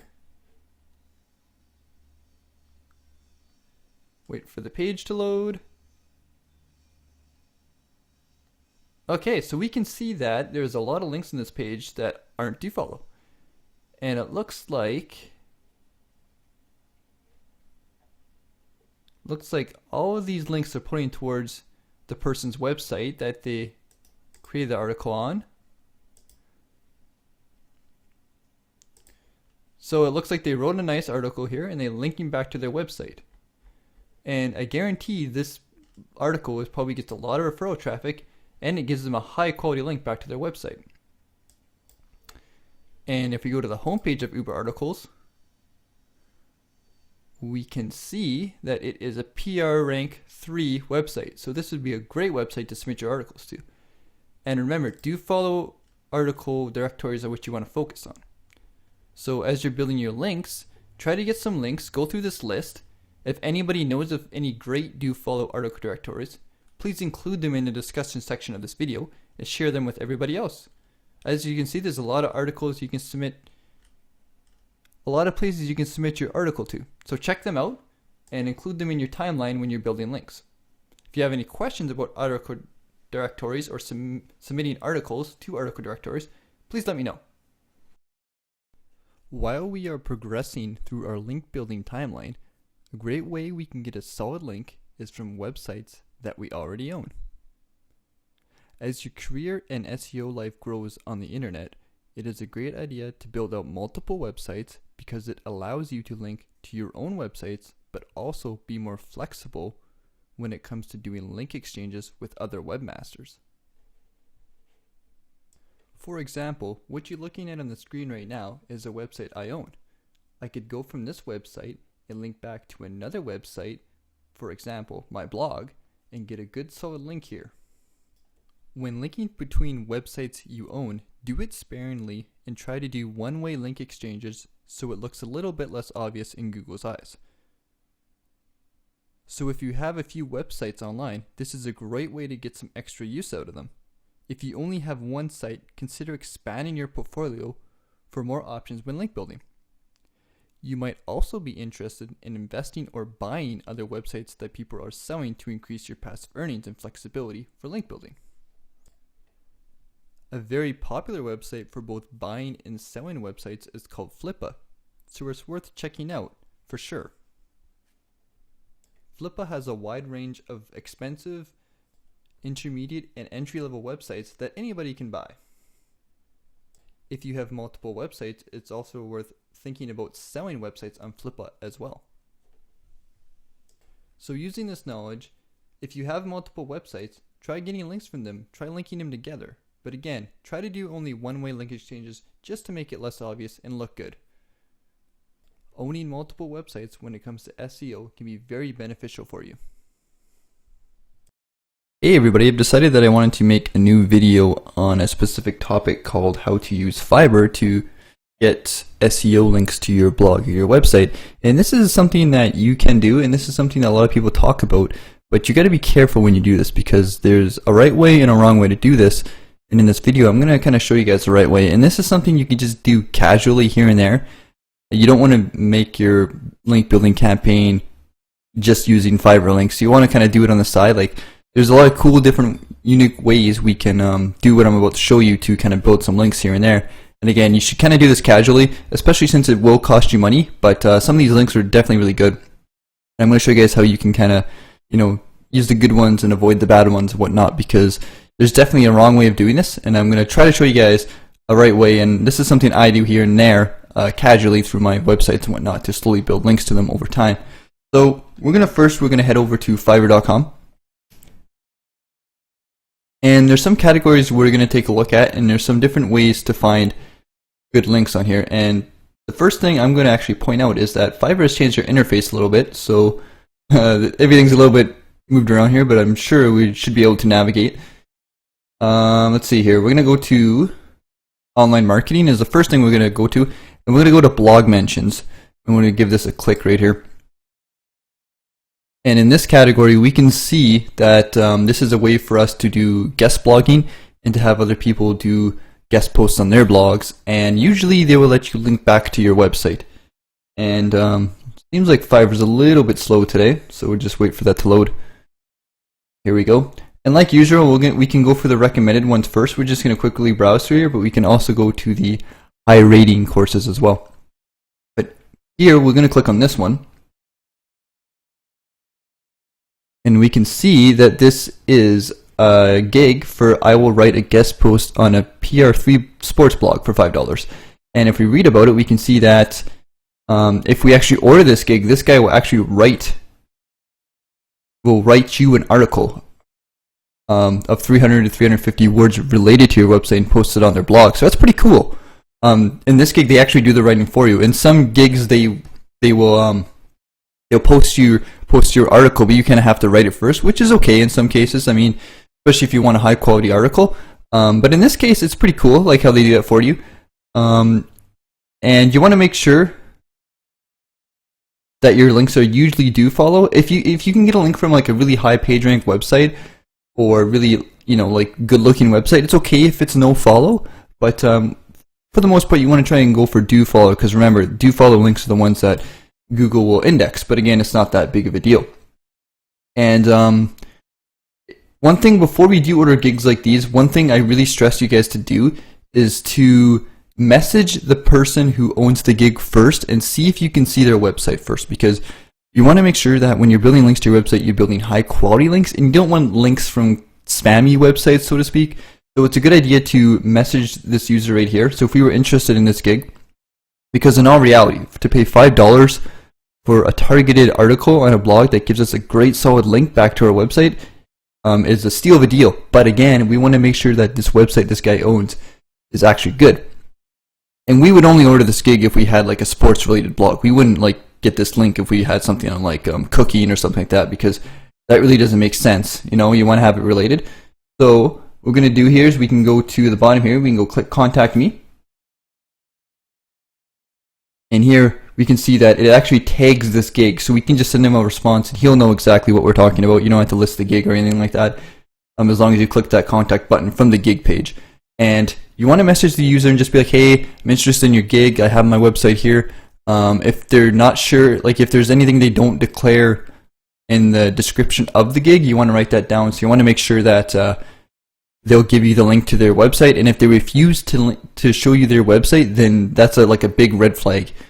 Do not order the gig, because you want them to be transparent. You want to see which website they have, and you can assess it for yourself. Like you can look at that website yourself and be like, you know what, if it looks spammy, then chances are you should avoid it, because there's a lot of gigs on here, and there's some really good ones.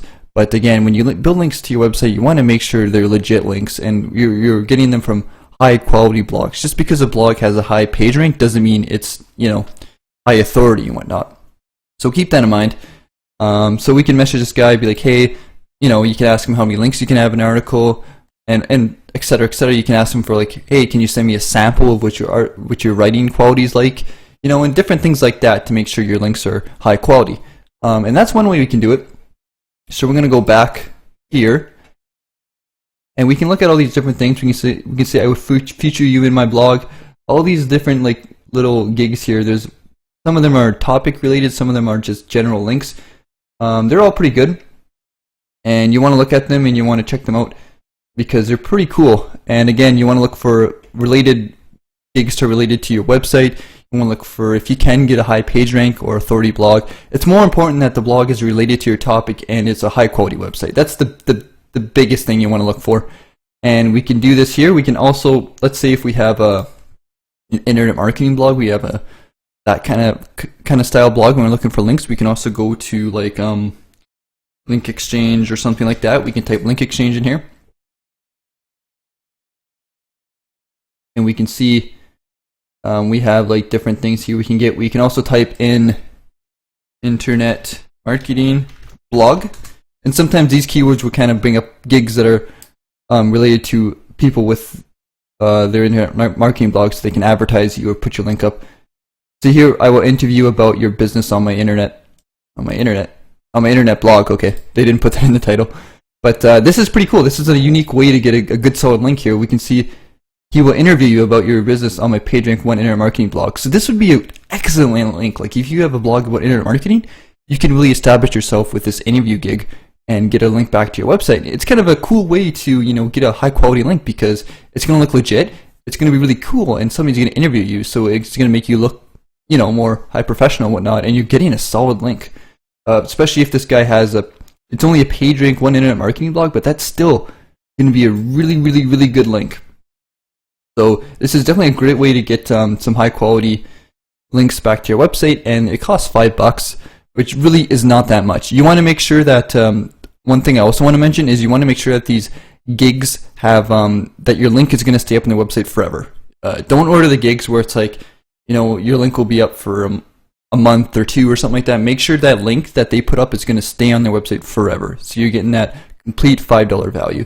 And I wanted to make this video because this is something I've been doing more and more. But again, you want to, you know, take your time when you do this and make sure your gigs are high quality and you're getting good links.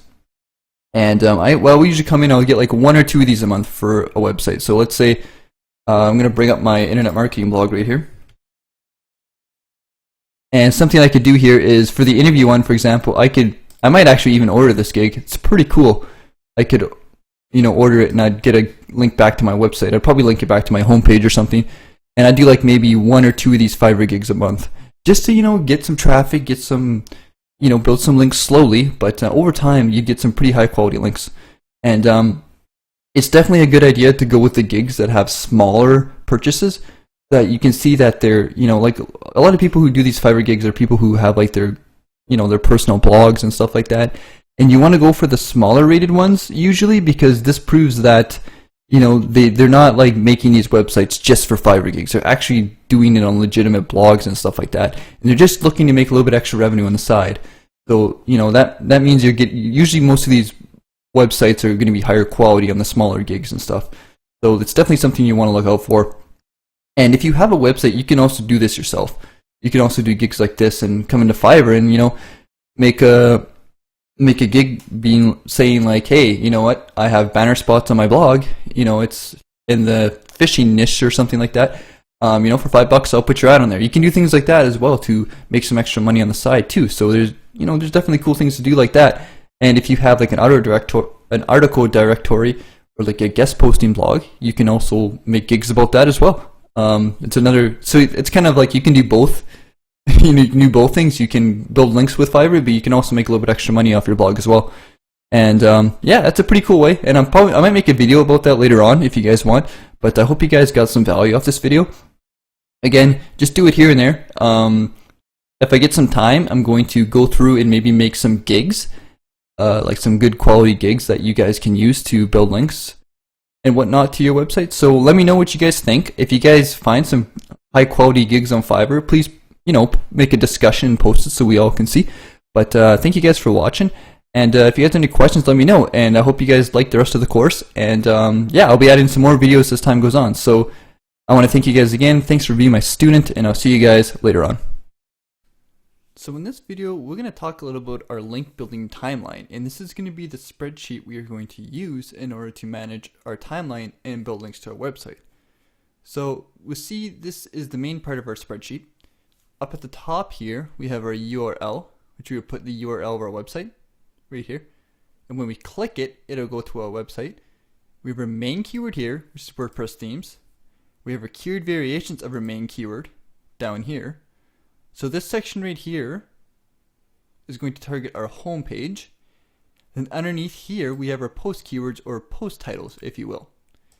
And I've set it up so that whenever we click on one of these keywords, it'll take us to a new spreadsheet, so then we can track for each post what we are targeting. So if we go back to our main sheet, this is going to be our home page. And here we can have a post on free WordPress themes. And if we click on it, we now see our main keyword being free WordPress themes, and all our long tail keywords and variations are here as well. Now, up top here we have our links, because I keep track of all our links on our website. And whenever we get a link, all we do is we add a number here. So let's say I got a link from a hub page for this anchor text. I'll put 1 here, add it in. And really on our homepage, we're probably going to add a lot more variations of our anchor text and keyword variations. Whenever you get a link for any kind of text, make sure you add it here. So this is going to, after a while of time, it's going to be pretty big here. But it's important to keep track so that you know how many links you have. So you can see, oh, well, maybe I need some more link exchanges for my homepage. So we can get a link exchange. Maybe we're like, oh, you know what, maybe I need a blog roll, or I don't have very many internal links on my homepage. I can build it out from there. And then here, we have our post page. We can do the exact same. We have our main keyword, and then we have our variations, and we have all the different sources of links. Now you can add your own sources up here, other websites, and then underneath here in the bottom, you're going to want to add your internal links. So put your anchor text in your URL here. So this is a great way to track your keywords and keep track of your spreadsheet. Before we finish this, one thing I'm going to do is I'm going to show you guys how to link your pages together in your document. So if, let's say we were going to write a post about premium WordPress themes, and we wanted to link it to another sheet on our spreadsheet, what we would do is we'll go to here, our third, like our new spreadsheet. I named it PWT for premium WordPress themes. We're going to highlight this little cell right here, click on the hyperlink up top, and then target in the document. We're going to go to Sheets, and then find our PWT. Try to double click it here, click Apply, and now click Close. Apply that, click Close again. Oh, whoops, for some reason that didn't go right. It's supposed to target the whole word. Let's try that again. Go back to hyperlink, target in document, Sheets, PWT, apply. Okay, there we go. Apply and close. Now if we click on this keyword here, it'll take us in our spreadsheet to our BWT sheet. We can navigate back to our main here. So this is an easy way to navigate the spreadsheet for our different posts in our homepage. Now it's important to track all this so that any time of the day, if we want to build links or build out our website, we can see exactly what we need to do here. So if you go to a post on our page like best WordPress themes, we can see we have no links here. So we need to build a couple links for this page. When it comes to building a timeline, generally speaking, if you're just starting your SEO timeline or campaign, or if your website is new, you might want to focus on building 1 to 2 links per day, and I wouldn't go any faster than that. After a couple months and you start getting some traction and whatnot, you can start building maybe 2 to 3 links per day and slowly increase it from there. So I hope you guys understand this video. If you have any questions about this spreadsheet, please let me know. In the next lecture, there will be a link for you to download this spreadsheet as well. So it's a great idea to use this spreadsheet and keep track of all your links that you're building on your website, so when you come in any given day, you know exactly what you need to do. In the last video, we created a link building timeline. In this video, we will go over some things that we can do at our own free pace, and it doesn't matter how fast we do them. Internal links are an example of an item that we can do as much as we like and build at our own pace on our website. We can create an article and link to it a couple other pages on our website and not have to worry about building those links too fast. Content creation is another example. We can create as many posts or pages that we like on our page, and we don't have to worry about anything bad happening. Unless you're publishing over 100 posts at once, there's really nothing you have to worry about in terms of content creation. Generally speaking, most on-site activities are safe to do at our own pace, while off-site techniques such as building links need to kind of follow some sort of timeline so that we don't get penalized or anything bad happening like that. If you have any questions or concerns, please post them in the discussions part of this video, and I will address them if you're unsure of anything, just to be on the safe side. In this video, we are going to talk a little bit about social links and why building social links to our website is a must if we want to have a high ranking website in search engines. Social links create authority and show that our website is a high standard on the internet. The more people are talking about your content, the more traffic and chances somebody might link back to your website. If content is good on the web, it will be naturally shared on social networks, and Google knows this. Having social links will make our website and company look legit in the eyes of Google. Social traffic can really help get your content out there and shared amongst people on the internet. Free links are free links, guys, and we will take all the links we can get.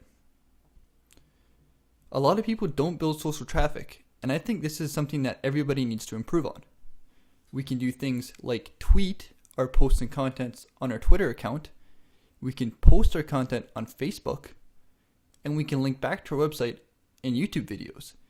All these methods will give us nice, good quality social links, make our website and business look legit, and bring in a lot of referral traffic in the process. So now that you understand why we need social links, in this section of the course, we're going to go over some simple methods of increasing social traffic and building social links to our website. Hello everyone. In this video, we are going to learn how to use Hootsuite to share our content on the web and to build social backlinks. So, to start things off, let's head on over to hootsuite.com. And up here, we are going to navigate to the plans section and give it a click.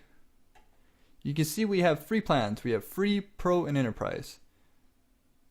Now, what you want is up to you and how many social platforms you have, but we're just going to opt for the free option for now. If you like Hootsuite, you can get the Pro or the Enterprise extension. The Pro version right now has a 30-day free trial, so you might want to look in that regardless. So let's go for the free option and click Get Started Now. You're going to fill in your email address, your full name, your password, and where you're from. So I'm going to fill that in, and I'll meet you in the next part of the video. Alright, so after you've created your account and everything's all set up, what we're going to do is we're going to add our social accounts. So you want to add your Twitter, enter in your username and password here. Okay, and we're going to authorize the app to use our Twitter account. Once our Twitter is hooked up, we're going to go to Facebook, do the same thing. If you have a LinkedIn account, you want to add that in as well. Google Plus you might want to use too. Just set that up right now. Accept that.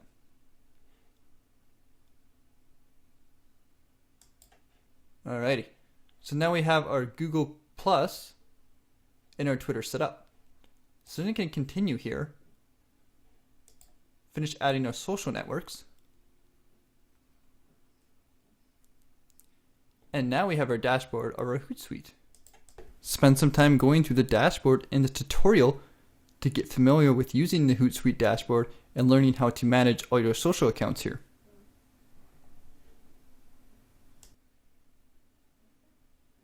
After we go through our tutorial, we are now going to install the Hootsuite Hootlet extension into Chrome.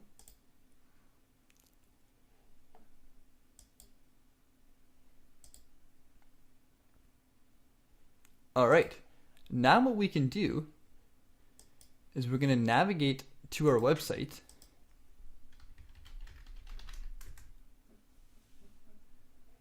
And whenever we write content or share content, we can do this on YouTube, whatever we have, on our blog posts, anything. You can click on the page and then click on our hootlet icon up at the top. Now we can select all the social media platforms we have up here to select all at once, and we can write the text we want to share our course with.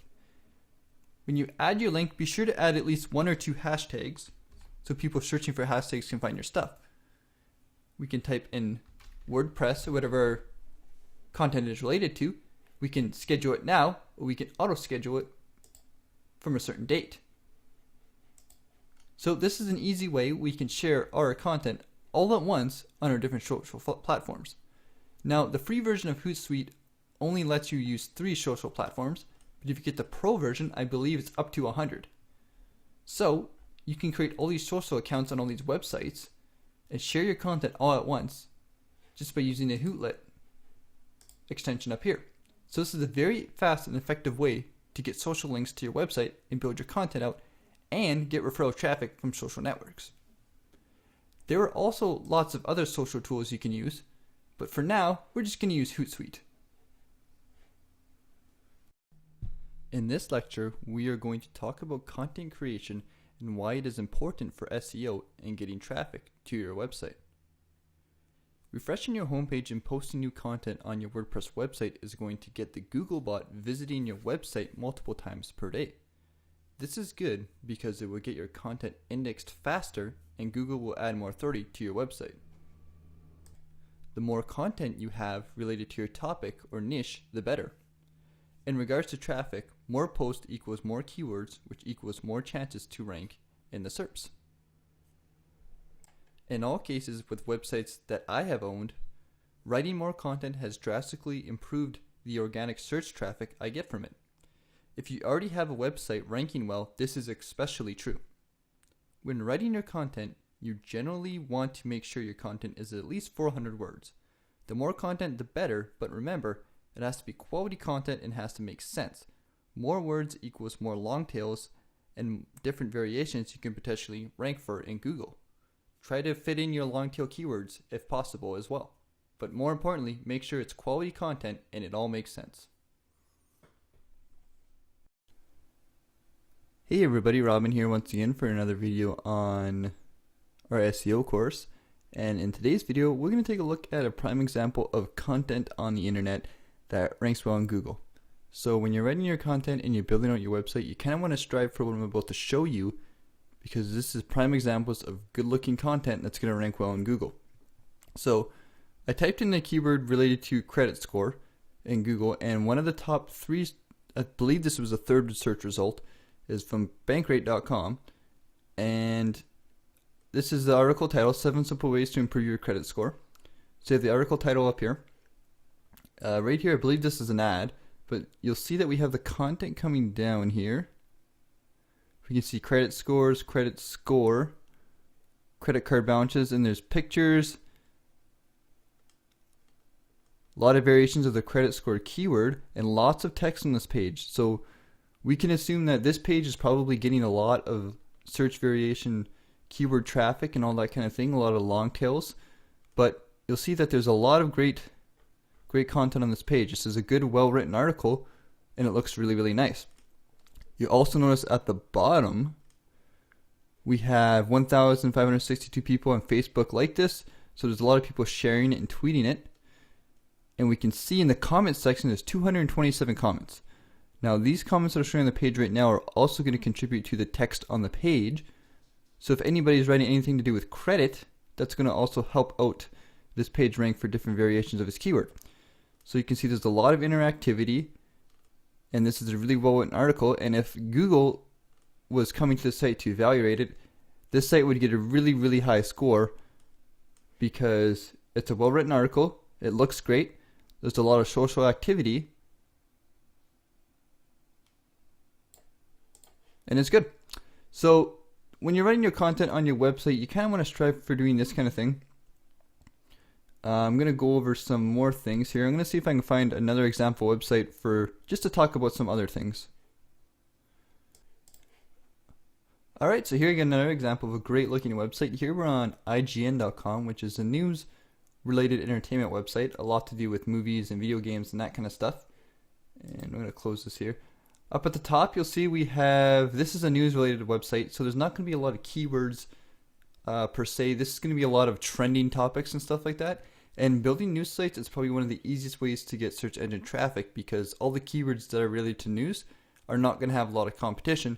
So a website just starting out can easily rank for these keywords. So we see here this is a Star Wars Rebels review of some sort, and you'll see we have the author up here, a nice little author pic and a link to his profile. We have an actual video up here. We have some nice looking text as a title. We have a video in the content as well, another video, and another video. So you see there's a lot of good content, a lot of text, and this is a well written article that somebody would really like. There's author and author section at the end here, and usually there's a picture here as well. So if Google was to come and check out this website, again, a lot of comments and interactivity, they can see that a lot of people like this page, and this is going to be a really high ranking website. So I just want to give you guys an idea of what you should be striving for when you're writing your content. Try to use a lot of text, make it look sense. Try to get like an author bio and get a picture of yourself up here. Add some images and some YouTube videos if you want and all that kind of stuff, because that's really going to help out. And just try to improve the overall look and usability of your website, because that's going to help you rank better in Google. So I hope you guys got a lot from this quick little lesson, and I'll see you guys in the next video. So in this video we're going to talk a little bit about a Google manual inspection and what exactly this is and how you can protect yourself from one in the future if your website is manually evaluated. For starters, Google actually hires people across the world to go to websites and inspect them. They have somewhat of a course outline kind of thing where the people check websites for certain features and rate them on a scale of, let's just assume, 1 to 10. Now, higher ranked websites will move up in the search engine results, and if they're already ranking high, they'll keep their ranking. Meanwhile, websites that get a low score might get penalized, might get put down, or if they're not ranking well, they will never rank well. So it's important that our websites look good, have great usability, and when that manual inspection comes, and it will, we get a good score. Because if your website is getting okay rankings, if you get a high score, you're really going to see your website go up in the search engine results. So I have a couple examples of some websites here that I brought up that are going to show you how to make a nice looking website that's going to pass the manual inspection. And the first thing we're going to take a look at is a wiki page. Now, if you've ever searched for anything on the internet, you'll notice that wiki pages always rank high. And the reason why? Because they're awesome sources of content. You'll see here we have a title at the top that's completely related to our keyword. So this page is strictly about this, our topic right here, and nothing else. You'll see that we have lots of content with lots of links and lots of references. This is very important. Every link on this page is linking to something that might be helpful, and Google will look at this. A lot of these links are internal as well. So if we see this page, this link right here, William Denny and his brothers, this is linking to another article on Wikipedia about William Denny and his brothers. So this is passing juice from this page to that article. And a lot of these links are internal links. And over time, that's really going to make a really nice site structure that's going to make all the pages really, really strong. And you'll see at the top here, we have a nice little navigation that if we want to find something quick in the article, we can just click on it and it brings us here. So that's great for usability.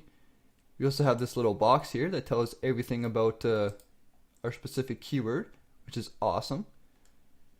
And overall, this is a nice, good source. We also see, like, at the bottom here, we have a reference section.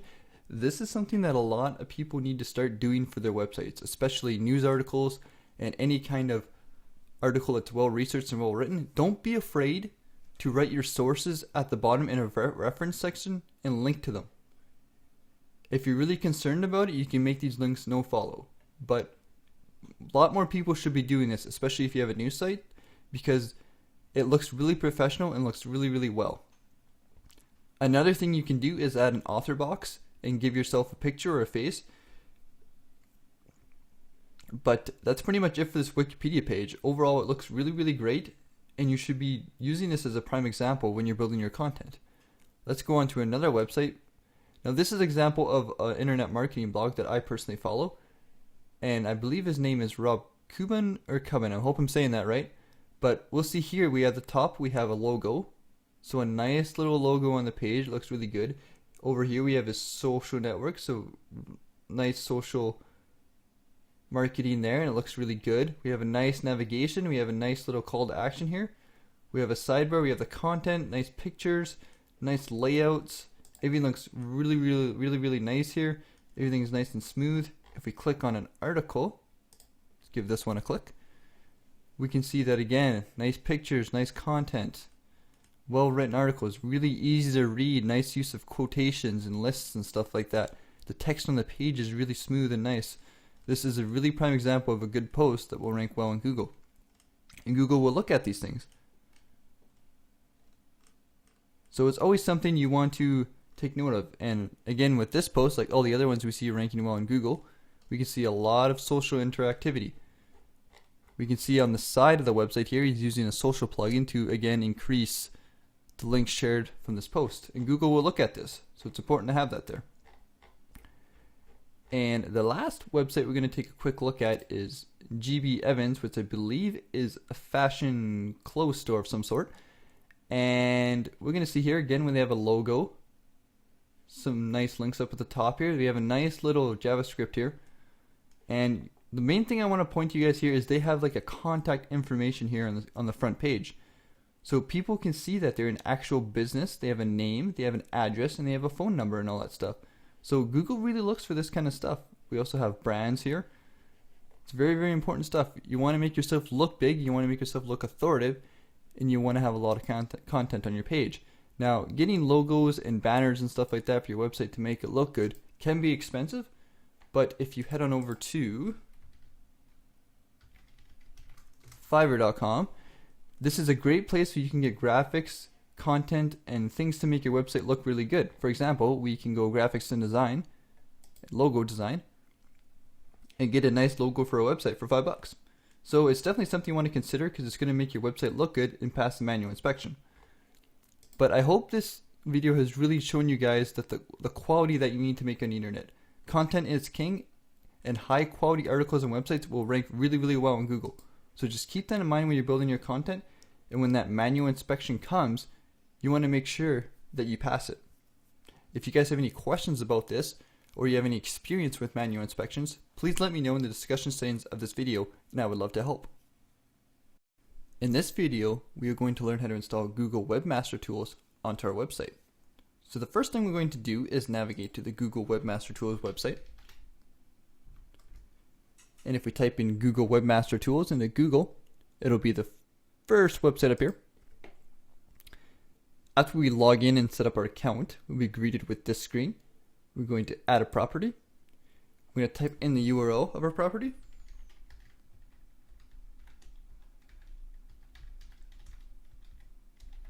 Make sure that you type your URL exactly as it is and make sure it's correct.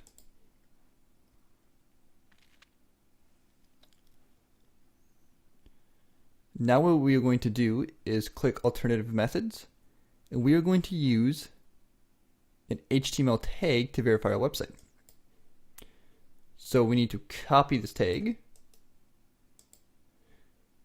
navigate to our website, and in our WordPress dashboard, we're going to go to Appearance, then to the editor. In the editor, we are going to go to the header.php.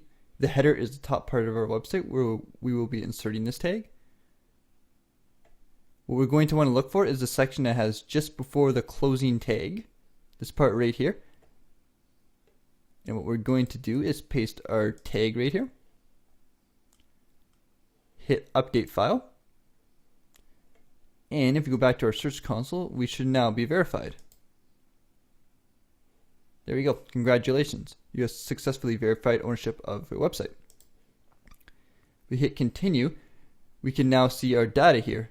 It may take a little while for our data to show up and for our website to be indexed and for everything to catch up. But this is now your Google Webmaster Tools dashboard. After about a day or two, your data should start to fill in here and you should be able to see your search traffic, links to your website, your internal links, and all that kind of stuff. So I hope you guys found this video helpful. We are going to go over how to use Google Webmaster Tools and how to use our analytics to further our search engine traffic in the next video.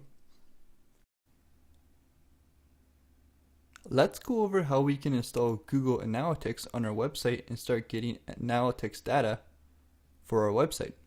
So if we're on Google, we're going to type in analytics in the search, and the first thing that will pop up will be Google Analytics official website.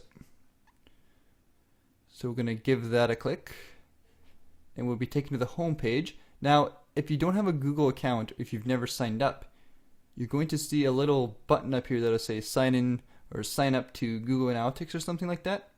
You want to give it a click. I already have an account signed up and set up, so mine says access Google Analytics. So give that a click here. And here is our dashboard where we can see different things about our website and our traffic we were getting. So what I'm going to do is I'm going to create a new property. If I can remember how to do this, I think it's admin. All websites. Yeah, so we're going to go to our account here. I'm going to go create new account. Well, actually, I think what we can do, check website. Yeah, we'll go website here. And we're going to name our account, which will be a website. I would just put, let's go with websites. Let's just go example website, actually. We'll do that. And we'll put the name of our website, example website, and we'll put the URL here. Let's use this. And you can select the category if you want. I don't know if it makes a big difference, but we're just pick something here. And if you want, you can check mark these. It's up to you. You don't need them necessarily, but you might want to go through it. So we're going to grab our tracking ID, click I accept to the terms and condition. And here we're going to be given our tracking code. So we're going to copy and paste the script. Highlight it, right click it and hit copy. You can also go Control C to copy on a keyboard. And we're going to navigate to our WordPress website. And in the dashboard here, we're going to go to Appearance and go to the editor. Now, your theme might look a little bit differently than mine does, but if you look on the right side here, you're going to want to look for something that either says footer or header. The first thing we're going to try is the footer. So we'll click footer. And this is a part of the code that displays at the bottom of our page. That's what the footer is. So we're going to see if we can find a body tag, and it's usually at the bottom here. And yet we can see a / body tag. This means the closing of the body. So this is like the end of our web page basically.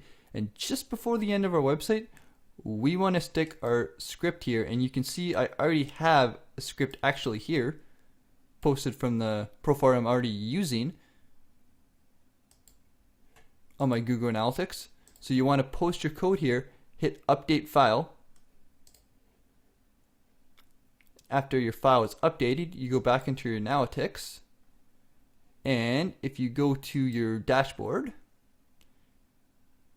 you should see your data pop up here. So if we open up here, we can see an example website, which is the website we just made, and it may take a little while, but your data will start recording. We can click on our website data, and now we can see the traffic.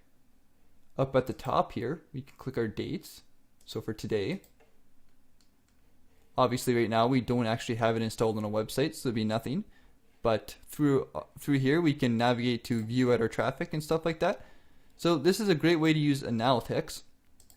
Let's find a website that's actually getting traffic here. Let's go to our Udemy. Yeah, let's go to our Udemy page here. I have. See if we can go back. All right, there we go. So here we're going to go to my Udemy course and look at the traffic we were getting for the past 3 days. 2 days actually, because I just installed Analytics on my Udemy page. We're going to look at we can see right here in our dashboard for this page, we can see our sessions, our users, our page views, our pages per session, our bounce rate, our average session duration, and our languages. We can go with the country to view where people are coming from, their cities, their browser, their operating system, other unique things like that. But the main thing we want to focus on is our acquisition, which is going to be where people are coming from. And we're going to hit overview here.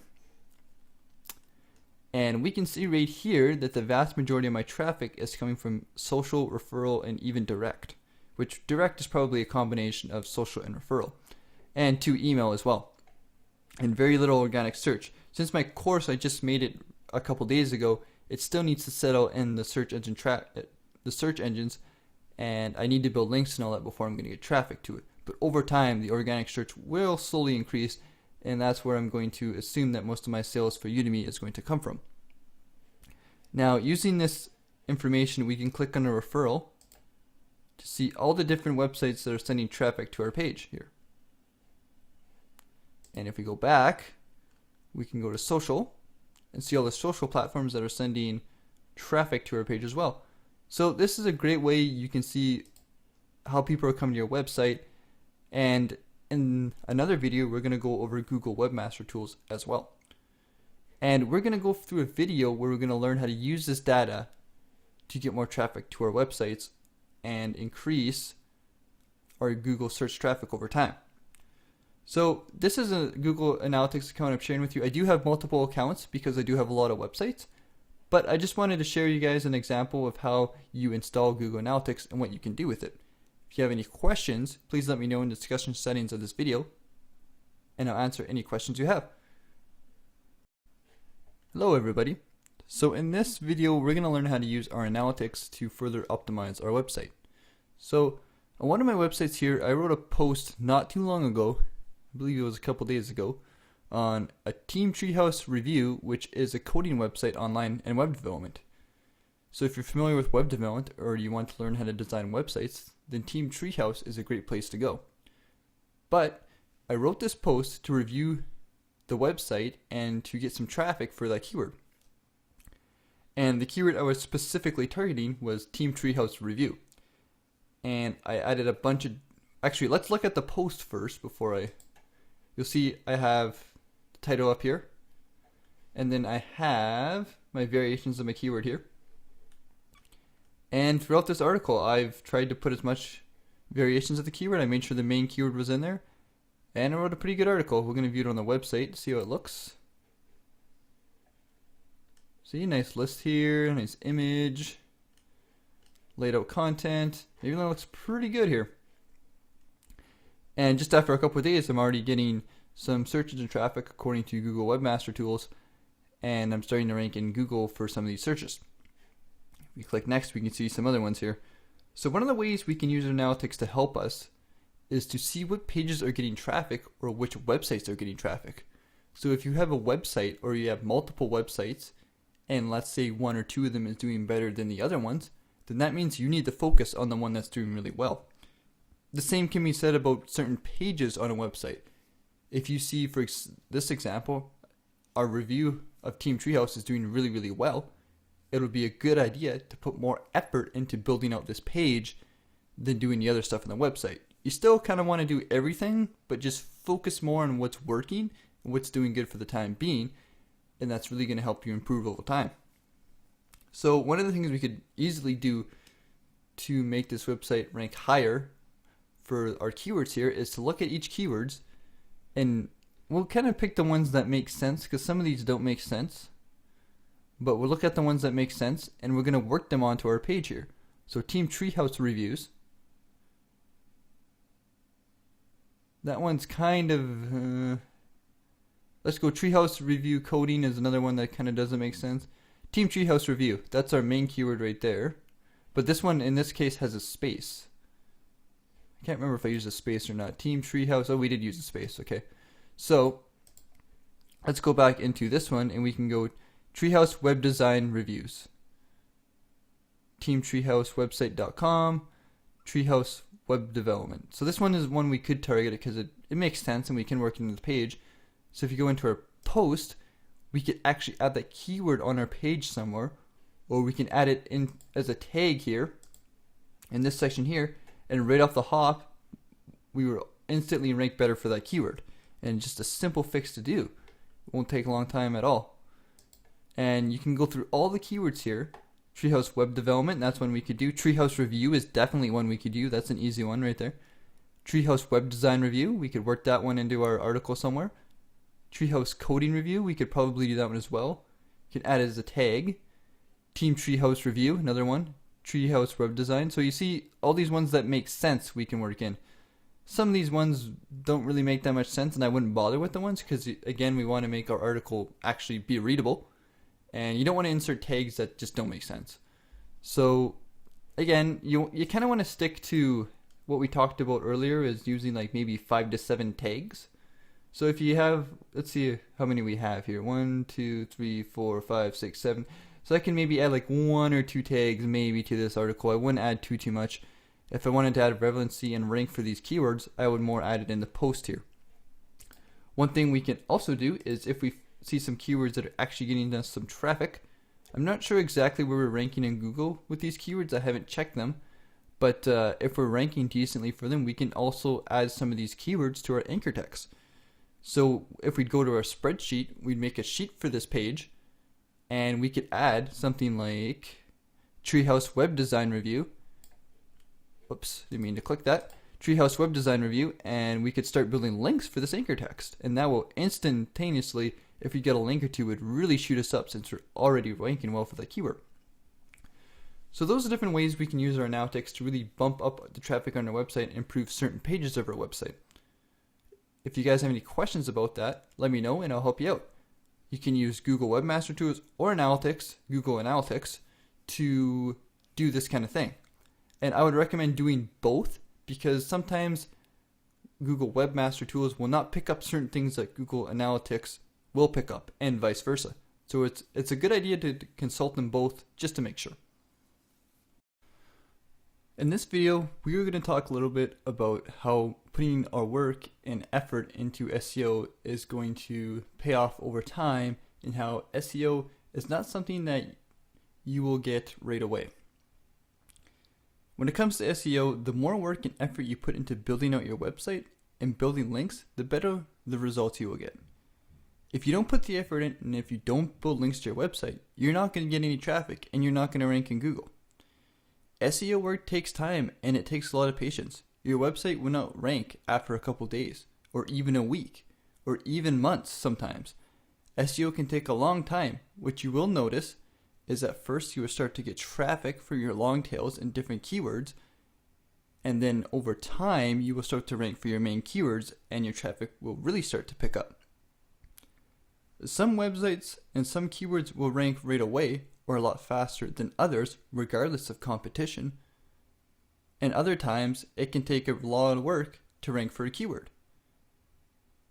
The work you do today will make you money in the future. This is something you need to keep in mind and use this as a reference to keep going when times get tough. Remember guys, SEO starts off slow and over time your earnings and traffic will snowball and increase exponentially. It can be hard, so if you're having a hard time with doing SEO and you just need someone to talk to or some motivation, feel free to leave a comment or start a discussion and we will help you out. There's going to be a lot of people taking this course, so if you need help, let us know. I'm always available to talk to if you need me.